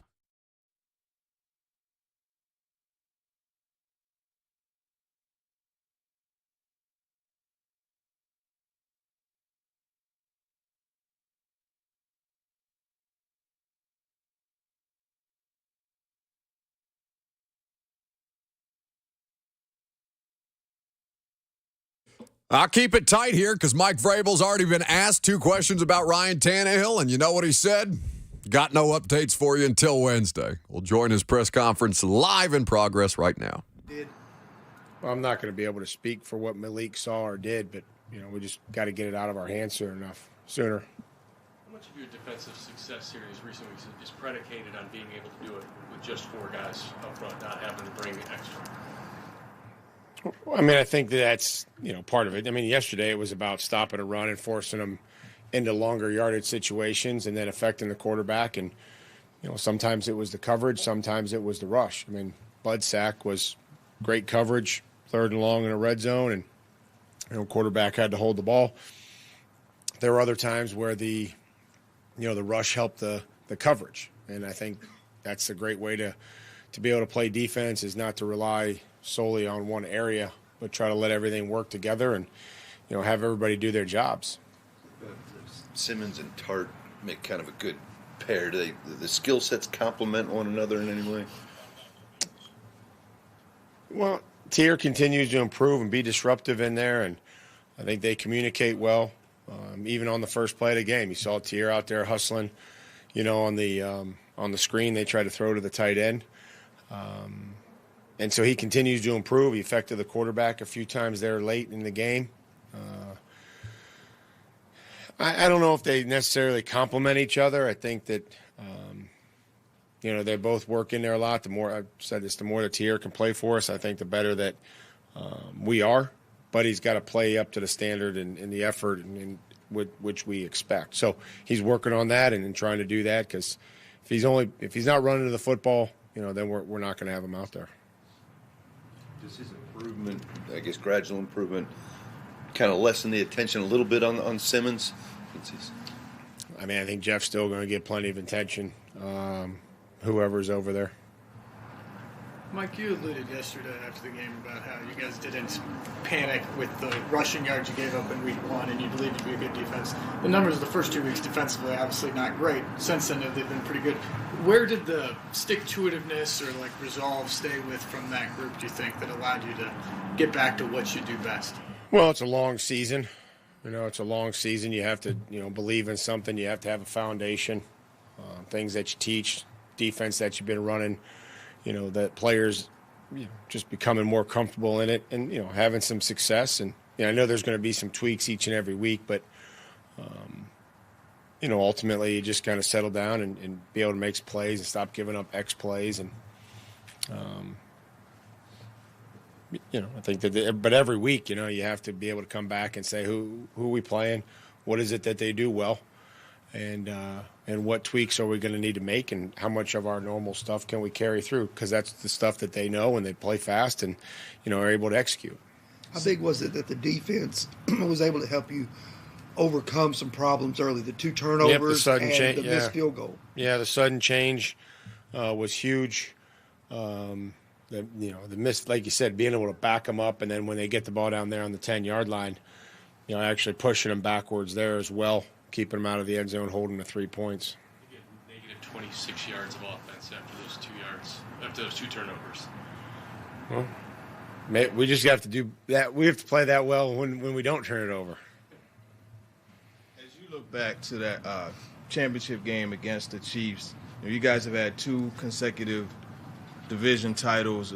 Do you feel like that was kind of, I know it's a loss, but do you feel like that was kind of like a launching point into the success that you guys have had the last couple of years?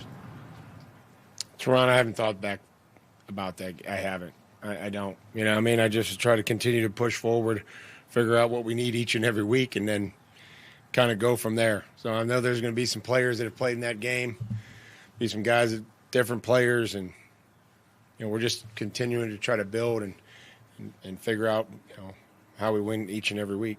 Put yourself in a spot where you're the 2 seed right now, and a head-to-head matchup where I know there's a long way to go, but it's obvious importance on this one. Yeah, not even halfway through, though, Corey. Not even halfway through. A lot more games, but this will be a huge challenge going on the road. Great environment at night, so we'll need everybody that we possibly can get back and figure out a way to keep them out of the end zone. What's key about the success of their offense? I mean, what do you even start? I mean, it starts with the quarterback and trying to figure out a way to limit his effectiveness, and how about some of their other weapons that you're going to have to deal with? Yeah, I mean, I think it starts with, obviously, Patrick and his ability to not only throw from in the pocket but improvise, and the understanding he has with Kelsey and Hardman, and looks like Juju's starting to be a focal point, Scantling, and they play 3 backs that can all catch the ball, and they put a lot of pressure on you. You've had good success against them. Has there been a common thread to what you've been able to do? I mean, we probably have taken care of the football. We've probably gotten some turnovers from them, won the turnover battle. Probably not giving up big plays. I think that's the thing that I can remember the last time we played them, is we didn't give up a bunch of X plays, and we were good in the red zone. Offensively, can you guys afford to be as one-dimensional as you had to be yesterday going forward? We'll see. I don't know. Despite being one-dimensional in those ways, Derrick had over 100 yards against the stacked box, 120 yards, something like that. It's the same box. Well, you guys, the gurus, it's the same box we see every week. Yeah. You know what I mean? Like, that box isn't changing. Just so everybody knows. Like, you guys throw around the analytics or whatever you guys like. We can go talk ball. It's the same box. The safety's at 12 yards. Okay, whether they move or blitz, it's the same number of guys. But go ahead, ask your question. Oh, you answered it. There you go. The post safety, probably in the fourth quarter, he should have moved to 8 yards. Like, I don't know what to tell you. He went from 12 to 8. Thanks, guys. Oh, my God. Mike Vrabel is something. That's the Titans head coach at the podium, live from St. Thomas Sports Park. 615-737-1045. I saw that next. So that was Sam. I'm wearing my A to Z Sports shirt today.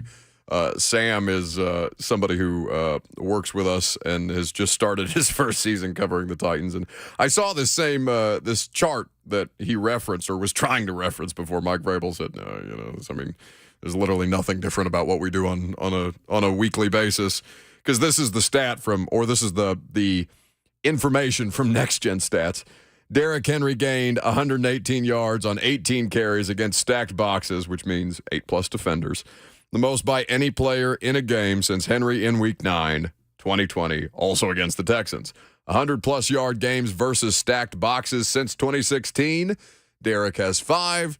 The rest of the NFL has 15. And Mike Vrabel said, what do you want us to do? It's the same bleep we see every week. That's how it goes, kids. 615-737-1045. You'll hear more from Mike Vrabel. You'll hear from Dameon Pierce, the Texans' stud rookie running back, who had a lot to say about the Titans up front defensively. We got more of your phone calls to take as we get through this final hour here with you on 104.5 The Zone.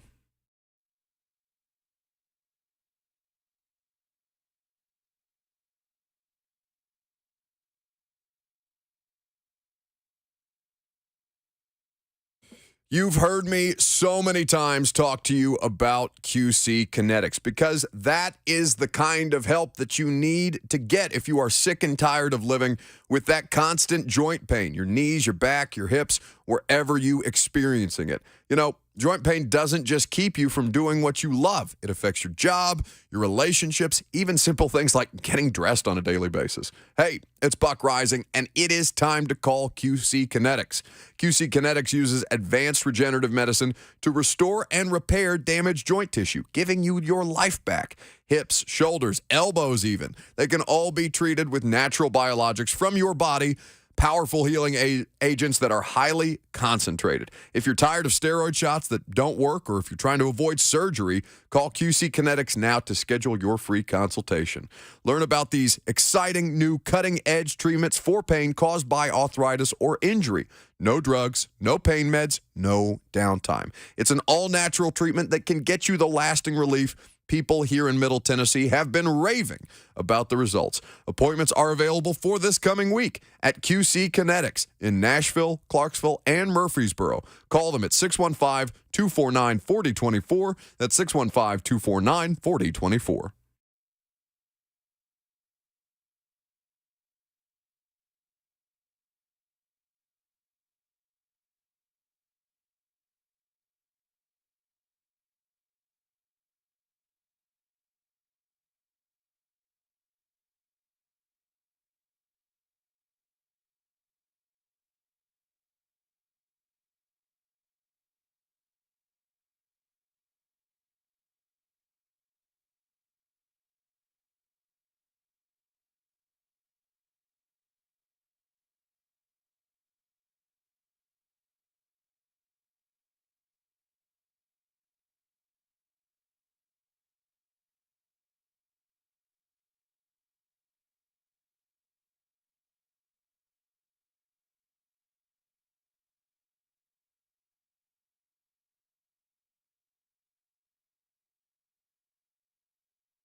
The Buck Reising Show is powered by Spring Hill Heating and Cooling. Go to springhillac.com. We're powered by Spring Hill AC. I don't know what the hell Derrick Henry is powered by, other than sheer force of will. I was having this conversation earlier with a member of their PR staff, and the point was made to me that in a league of freak athletes, it is hard to believe that a player can take over a game like Derrick did, the same way that he did in high school or college, and now that we have seen him do consistently as a pro. Welcome back to the show, 615-737-1045. He is certainly a spectacle to behold, and fortunately for Malik Willis, as well as that defense, Derrick Henry was able to deliver in spectacular fashion. Now, there's a couple of things that Mike brought up earlier about, running against stacked boxes and all these things, and it's just like, hey, guys, like, this is just the way that we live. Now, prior to us joining the press conference live, for those of you who didn't hear it live, Mike Vrabel was asked two questions about Ryan Tannehill. I think it was John Glennon and maybe Terry McCormick, who asked, hey, Mike, do you have any update on the ankle? And Vrabel all but snorts and says, no, maybe Wednesday. Hey, Mike, is Tannehill feeling any better after the illness? Well, we'll keep you updated on Wednesday when the injury report comes out, which means like 3 o'clock Wednesday. So, predictably, zero updates about – actually, he was not asked about Treylon Burks. Well, Treylon Burks doesn't matter because Treylon Burks can't come off IR until after the Kansas City game. But Racing McMath or Elijah Molden, I think this is the first Monday in quite some time where I guess people just didn't – it wasn't worth bringing up the injured reserve situation because Mike's probably going to sit there and be like, we'll talk to you Wednesday about it. I was surprised we didn't get as many trade deadline questions with it coming up tomorrow. I expected somebody to ask, like, hey, what you going to do with this? Just so he could go. Literally that sound. Yeah, right? Just the exhale, the groan. I don't want to snort into the microphone because that seems like against protocol or whatever. I'll do Although I think I'm the only one that uses this microphone because I refuse to use the other one that everybody like Brent and Mickey and Will all use because we all sit in the same seat to drive the show, and I'm the only one who uses a different microphone than the rest of them. So theoretically, I could snort into this microphone. Give him a snort. Oh, that was like an angry boar. I thought you were like I thought you were going to give us one of those snorts. That's it. I don't think he would have actually snorted. Okay. No trade deadline questions. That's John's department. Next. But he was asked about, hey, if you have to ride into this thing with Malik Willis again for whatever reason, like what gives you the confidence to be able to handle the situation, given that it's going to be much higher stakes, much more hostile environment, and obviously it's far too early to kind of get into that. But Vrabel's answer was basically, it was good that he got the experience. He'll be able to learn and work off of that, and we still have a lot of work to do, and we'll see how the practice week plays out.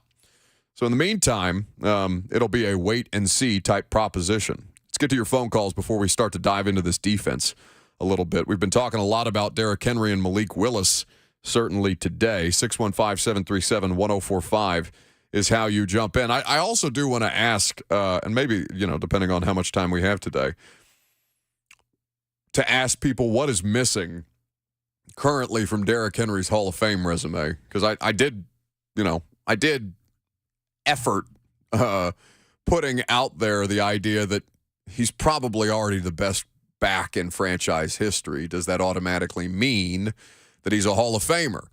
Above Chris Johnson, above Eddie George, above Earl Campbell now in ways that are clear and obvious to everybody. You heard how emphatic it was with Mike Keith on the call. We'll get to more of that here in just a second. First, let's go to Adrian in Columbia. Hello. Hi, Adrian. What's up? How's it going, man? How y'all morning going? It's going great, boss. Yes, sir. First off, I just have a couple of nitbits I want to hit on real quick. First off, I want to say, that whoever thinks Malik Willis that Ryan Tannehill is more athletic than Malik Willis needs to get a new TV because the TV's lagging a little bit. They ain't seeing the same game. And also, everybody's talking about Malik Willis isn't isn't our quarterback. I think a lot of people forget that Drew Brees, I'm sorry, I just had a blank. It was Drew Brees and a lot of other quarterbacks, Aaron Rodgers, Phillip Rivers, they all sat behind other people, and some of them sat for 2 or 3 years before they actually got a start. So this new microwave mentality that a rookie quarterback has to come in and throw 3,500 yards and 25 touchdowns and 8 interceptions the first season is kind of crazy. Like, you do have your anomalies, but for the most part, like, most quarterbacks still need to sit, get a couple of years, because the college game and pro football is 2 completely different games. So I think people just need to chill out, give him a year or 2. And on top of that, when he was unpressured, he was 5 for 5. He was 1 for 5 on pressure throws and threw an interception. So, I mean, as long as you can sit in the quarter pocket and not be rushed and actually complete the passes, that's a big plus than anything else. Thank you kindly, Adrian. 60 seconds on the clock as far as the calls are concerned. Yeah, I mean, I don't want to compare Malik Willis to Drew Brees, Aaron Rodgers, and who else did he say? He said Phillip Rivers, but I think it was Drew Brees who was in front of Phillip Rivers. They sent him off. But Patrick Mahomes, Lamar Jackson, both of those guys sat for a year. Sure, that's absolutely so. I mean, he's not wrong about microwave mentality with rookie quarterbacks in the NFL. Like, I read you the stats earlier that Mike Herndon had pulled about the 2021 starting, or the 2021 quarterback class in its entirety, and how far under 500 they were collectively, including Trevor Lawrence, Trey Lance, Mac Jones, the only one of them above 500 at 12-10. So I don't want to sound redundant, but you can't put Malik in that same class, because Drew Brees, Aaron Rodgers, Phillip Rivers, they did sit behind people. Yes, Lamar Jackson and Patrick Mahomes sat behind people, but all of these guys are coming from a different kind of a system, a more advanced level of football than Malik Willis is coming from. It's not his fault that he played at Liberty, because he was he at Auburn? Or correct. Yep, Auburn. Speaking of Auburn, by the way, do you want to railroad me with the breaking news sound? What are you talking about, breaking news sound? There's breaking... Oh, damn it. Breaking sports news on 104.5 The Zone. Oh, am I supposed to do this? Oh, God, I got to do this. Auburn has fired Brian Harsin. More tomorrow when Lucas, who is more knowledgeable in the situation, is here. If you wanted to play the Lucas part by railroading me with the breaking news sounder, yes, Brian Harsin. If the Titans had the music, I was going to hit you with that too, but they had no music today. Thank God. I hate that music. It haunts my dreams. But back to, sorry to cut you off, but the quarterbacks that you were discussing, all of those quarterbacks, aside from Trey Lance and I believe Justin Fields, started week 1. They were all a product of the microwave quarterback system. Well, geography. Right. Sure, it definitely doesn't help, especially if in New York or Jacksonville, where you have to have someone start now. High picks go to bad teams. That's especially at the quarterback position. That's typically the case, and you grade it on that kind of scale. But in the meantime, the Titans benefit from Derrick Henry. They benefit from this defense, and both are playing out of this world. Like, I know the Titans gave up a late score that Kevin Byard and Christian Fulton and a couple of the other guys that we talked to were not crazy about. But I read you the stat, and for those of you who missed it in the first hour, I'll read it to you again. It's courtesy of Jimmy Wyatt at the team website. The 161 yards allowed by the Titans defense against the Texans yesterday, their 6th best defensive performance during the team's Titans era since 1999, and the best since the Pittsburgh Steelers totaled 127 yards against them. They almost, if not for that last drive, they would have held the Texans under 100 yards of offense, which is insane. 100 yards, under 100 yards of offense, and without a touchdown. It was it's just really crazy to think about. 615-737-1045. Mike in Murfreesboro has been waiting patiently. Hi, Mike. Yeah. Okay. Good afternoon, Buck. Love your team. Go Titans, go Big Orange. And as for Mr. Malik Willis, he exceeded my expectations yesterday. simply for the fact that he didn't try to let the sun shine on him. He stayed within the offense. He supported Derrick Henry. Had he not started, Derrick Henry may have only got 18 or 20 touches. The Texans probably would have got 2 or 3 interceptions, and we would be having a different conversation today. So, bow to the king. Number 22 is the beast, and my car ain't got no roof. You boys have a good day. Thanks very much for the call, Mike. Yeah, I'm sure Slay's going to be lit at 3 o'clock today. 3HL is going to be interesting. I think he went to Knoxville again. I don't know how he's not exhausted. I also don't know how Slay's not like a type 2. I don't know anything about diabetes, but like the way, 2 things about Slay fascinate me. The fact that he's not diabetic the way that he eats, and the fact that he consistently has that kind of energy no matter what time of day, no matter where he is. The guy is a bit of a miracle. I'm just wondering where he's going to put all these animals at. Now he's got a wildcat. Like, his house is a zoo. Not even a wildcat, a kitty cat. It's just the video of him acting like he's sleeping outside of the Nashville Zoo looking for an elephant after the Alabama game is it's unique. He's a stud. He is a stud. He is absolutely that.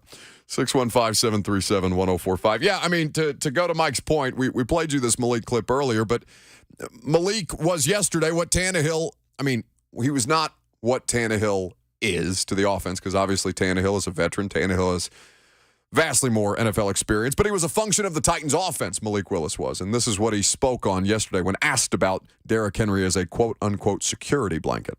More than anything, I don't look at it like a security blanket. I think it's our offense. When we run the ball and they can't stop it, what would you do? So we just try to continue to stay within our offense and play the game and go out and try to get W's. And that's what he did. And Derrick Henry and the defense allowed them to do everything else humanly possible. I mean, the defensive performance yesterday, just to kind of, we talk about it enough, but it's rare to hear it from the opposition, right, in the postgame, where you talk about Dameon Pierce, who's the stud rookie running back. God bless that guy. He's out there running hard even when he is the only source of competency on the offensive side of the football. Him and Brandon Cooks late, because Brandon Cooks made a spectacular play. I think there was a bit of a push-off in there. But either way, it was still a spectacular catch late in that game to bring it within one score. I think there were 17 seconds, though, left on the clock by the time it happened. Listen to Dameon Pierce, the Texans running back, talk about the Titans' defensive front. In the middle, 98, 93, they had a day, man. It was very disruptive up front. Threw our timing off with the inside zone runs we wanted to get to. Sometimes on the outside zone, they got penetration backside, but kudos to them. Great game plan. Dumb the guys up front. We knew they coming in this week. They just lived up to their reputation. Shout out to them.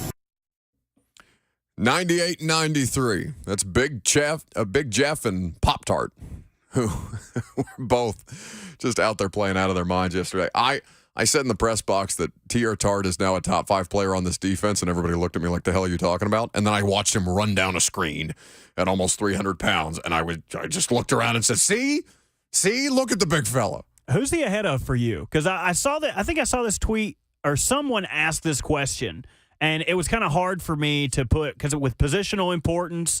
But I don't disagree with you, but I would just like to know where he stands for you in the top 5. Jeff, Byard, who dropped a pick yesterday, but still. Fulton, Dupree. I can't put him in the top 5. Now that I've actually counted it out. So close. They've just got so many damn good defensive players. And with him being a nose tackle, I'm not downplaying his impact on the game, but with the limited snaps, I don't know. He's probably not even that limited. I haven't looked at the snap numbers, but if he's not top 5, he's probably 6. Probably 7, somewhere in there, very close. He's damn good. Very good. Now, it's top 10 might sound ridiculous because there's only 11 players on the field at any given point. But still, like T.R. Tart, as an undrafted rookie free agent a couple of years ago, probably the only good thing about, well, that's not true, Fulton. The only consistently non-Fulton productive player in that 2020 rookie class, even though he wasn't a draft pick. David Long Jr., by the way, continues to be exceptional. Dylan Cole just stays making plays, which is crazy because they had Zach Cunningham out there yesterday. They were playing 3 inside linebackers in certain sets, and then they'd bump Cole out to the outside and have him rush the passer, and then they'd bring in Sam O, number 59. They're getting so much out of so many different parts and pieces to the point where, I mean, this defense is as dominant as you would have expected it to be, particularly up front, and that's without Harold Landry. Crazy. Crazy to think about. Now, Sammy on YouTube asks an interesting question that I'm going to look up the answer for here in just a second. 615-737-1045 if you want to join the conversation. Sammy asks if Ryan Tannehill has had a game this season thus far where he has thrown for over 150 yards at this point. I'm going to look at Tannehill's game logs. He's got 1,097 yards, 6 touchdowns to 3 picks, and he has missed the one game this past week. Ryan Tannehill has a game where he has got 2 games over 150 yards.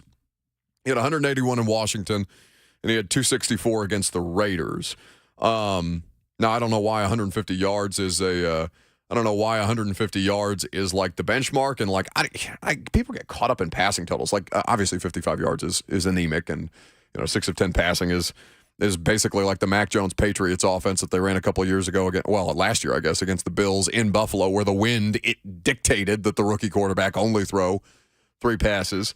But it's just like you don't play in a high volume passing offense. It's why they were as comfortable as humanly possible letting, even though yesterday, A.J. Brown. It's hard watching your exes do good, isn't it? I feel that way only because I miss watching that as a part of a passing game. Yeah, you miss when you guys were together. You had good times. You went on nice dates, went on good trips. I enjoyed AJ's time here. I enjoyed it aesthetically. They obviously enjoyed it from a football perspective. And then, the marriage came to an end in dramatic fashion. And he's out here tweeting. What did he tweet yesterday? It was something to the effect of, "I'm that song you skipped," or something like that, and then came back to realize it was a banger or something to that effect. Whatever the case might be. God. That dude is so thirsty, man. He Social media thirsty for sure. He is so thirsty. Well, he's affirmation thirsty, which is, who among us? Like, who doesn't like to get a little affirmation from time to time? But yeah, AJ does seem to. Listen, professional athletes do use that. It's, it goes as far as like the Michael Jordan documentary, right, where he's just admitting to making things up about things that people didn't actually do to him that he's using against them to drive his, fueled by hate type of philosophy against opponents. Like, AJ is a different kind of thirsty that way, but damn, he is certainly fun to watch. The passing. Good? Tell me I'm good. Tell me it was good. Tell me I'm good. Tell me I'm good. Tell me that was good. Tell me I'm good. Tell me I'm good. Tell me I'm good. Tell me I'm good. Tell me I'm good. Tell me I'm good. Tell me I'm good. Tell me I'm good. Thank you. Is it that hard? I agree. It shouldn't be that hard. We don't use that drop near enough. I wonder why he pulled it. It's probably for you, honestly. It's for, because I recognize the behavior because I display the behavior of continual need for affirmation and social media. Not thirst, but clout. Clout is a disease. You need it. Oh, it's my life force. Nothing else. Put it straight That in his and the veins. failure of my enemies is the only reason that I wake up in the morning. Give him that IV clout bag, and he's all good. I see all these people out here. I want to see everybody. No, I don't want to see everybody. I want to see a lot of people fail in horrible ways that directly lead to my benefit or my success. Agreed. I'm not one of those people. I'm not an everybody eats type of person. I'm actively seeking the failure of people that I dislike. And maybe not even, like, I think I've made this point before. I like to see my friends fail every once in a while. Affirmation, baby. Makes you feel good about yourself. You talk about toxic traits. It's for sure mine. I would agree with that. Last call for phone calls. We'll do some polls. We will get you out of here and tell you one thing that you need to be watching for in Monday Night Football that directly impacts the Tennessee Titans. I'll tell you what that is coming up next.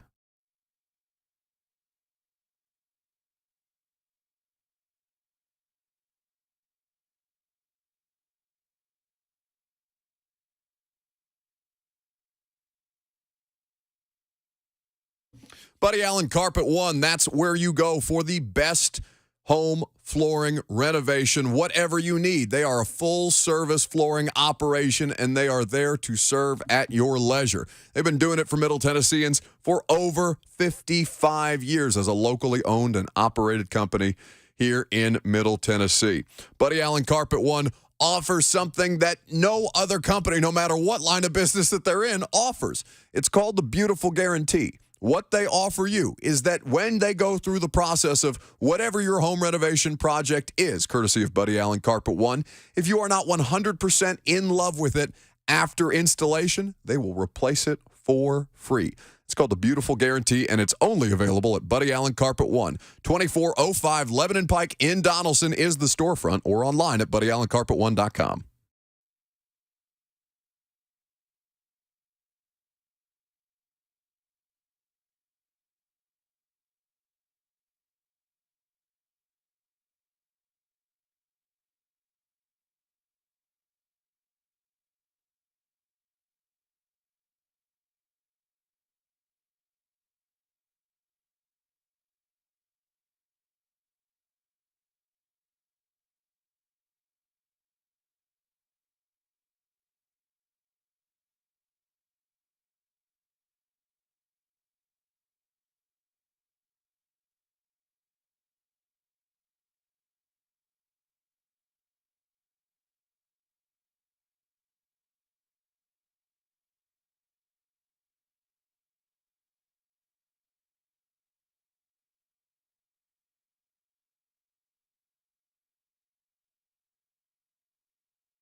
Just about out of time for our leg of the programming.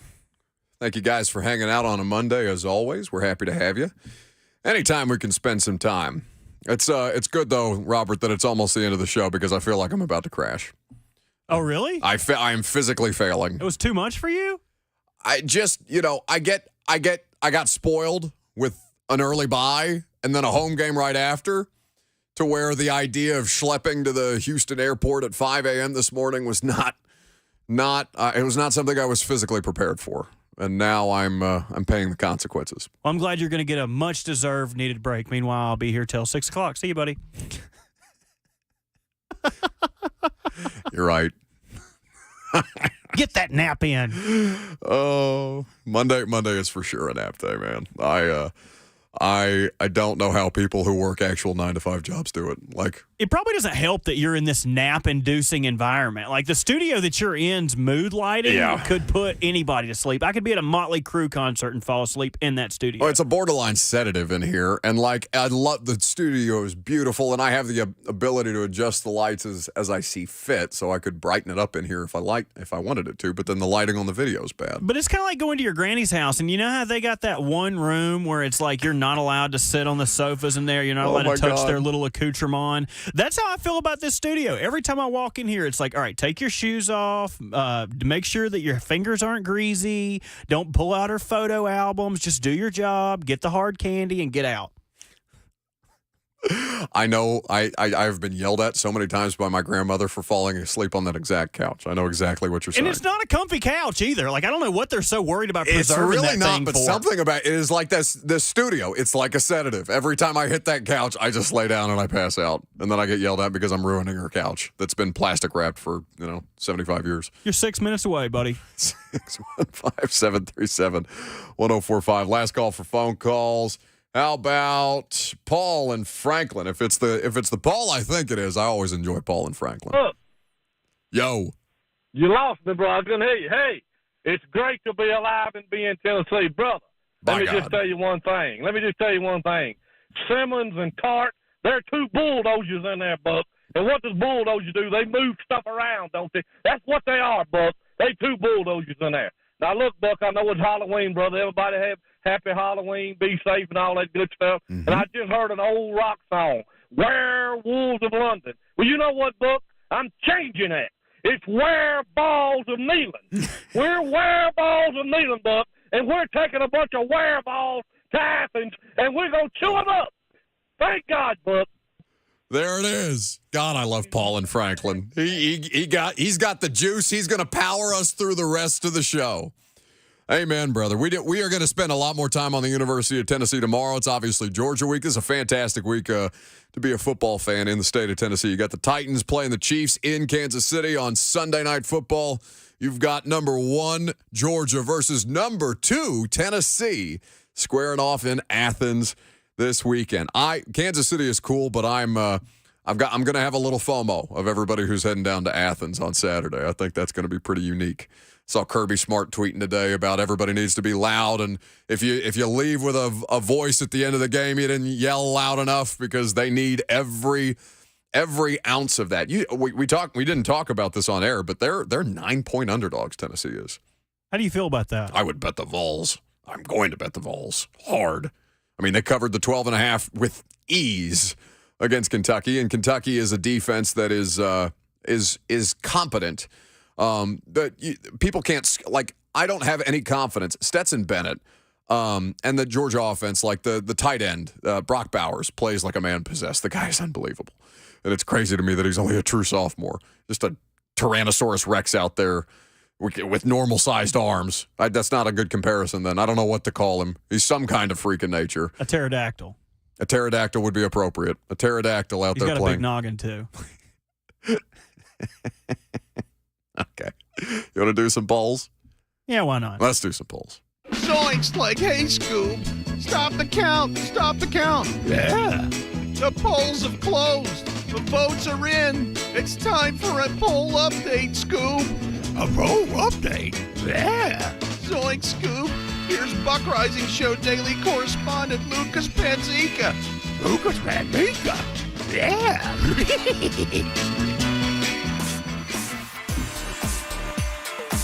Rivers Ford. Custom order any Ford from Two Rivers Ford, and they'll deliver it when it gets manufactured. What does Derrick Henry need to do to complete a Hall of Fame resume? Trevor in the Burrow says retirement and time. That's it, baby. I mean, it's crazy to me that he's only made All-Pro one time, and I think he's only been to the Pro Bowl twice at this point. So I think when you look at it on paper, which is of course not how these things should be done, but will inevitably be done, he needs a little more either playoff success or needs to be recognized more from an All-Pro and Pro Bowl perspective. It does seem that he has a couple of more years to do that. It doesn't seem like he's being slowed at any point, at least not as of yesterday. Did Malik Willis meet, surpass, or fall short of your expectations? 40% say he met their expectations, while 59% say he fell short. Only 0.7% say he surpassed their expectations. But I think he was right on the nose, right what you should expect from him. I agree. And anybody who felt disappointed by the Malik Willis performance had their expectations set too high in the first place. Not here wagging a finger at you, but I told you so. I'm wagging my finger. Would it have mattered who played quarterback for the Titans yesterday? 85% say, heck no. Throw Brian Hoyer back there. Throw Buck back there. It wouldn't matter. It would not have. It would not have. They still would have run for over 300 yards as a team. They still would have absolutely clubbed Davis Mills in that offense on the defensive side of the ball. It literally could have been me or Robert at quarterback. We probably could have thrown for 55 yards and an interception and thrown behind the wide receivers throughout the course of the day. But honestly, it was good to see him get out there. It was good to see it in real time. And now everybody, I think, has adjusted expectations for what the Malik Willis experience currently is. Tennessee as a 9-point underdog. Fair or foul? It's pretty split. 51% say it's fair, 48% say it's foul. And I know this might be triggering to some Tennessee fans because I got a paragraph from Will the Thrill. Who cares? Well, obviously people care or we wouldn't do it. But at the end of the day, the two teams are going to settle it on the field. With the points that both of these teams can put up, 9 points is nothing. Okay. Right. Thank you, Will the Thrill. He is not too thrilled. People, maybe he thought this was foul. What do you think, Buck? I think that Will is very, very passionate, and listen, that keeps me in business. We need that. Yes, we do. Are those the polls? Those are the polls. Excellent. That's the show. We have not mentioned once that it's Halloween today. You can turn the club music down. I'm done with it. Hey, dude, I'm getting there, buddy. Hey, you want to pick? How about you talk about what you're doing for Halloween? How about that? I'm not doing anything for Halloween. Do you invite trick-or-treaters to your home? I don't know what I would give them. Honestly, you can have some dirty laundry. You can have a Hershey Kiss from my cat's litter box. That was too much for Buck. I have got some PhD weight loss products I'll put in kids' bags if they come trick-or-treat. If you eat that cat Hershey, you'll lose weight too. Yeah, you have worms. All right, that's going to do it for us today. Back at it, 10 a.m. tomorrow. Voice of the Titans, Mike Keith, will join us. We'll talk a lot about the Vols and Georgia and the college football weekend that was. Enjoy the rest of your afternoon, and I'll see you tonight on Prime Time. And if not, radio show tomorrow.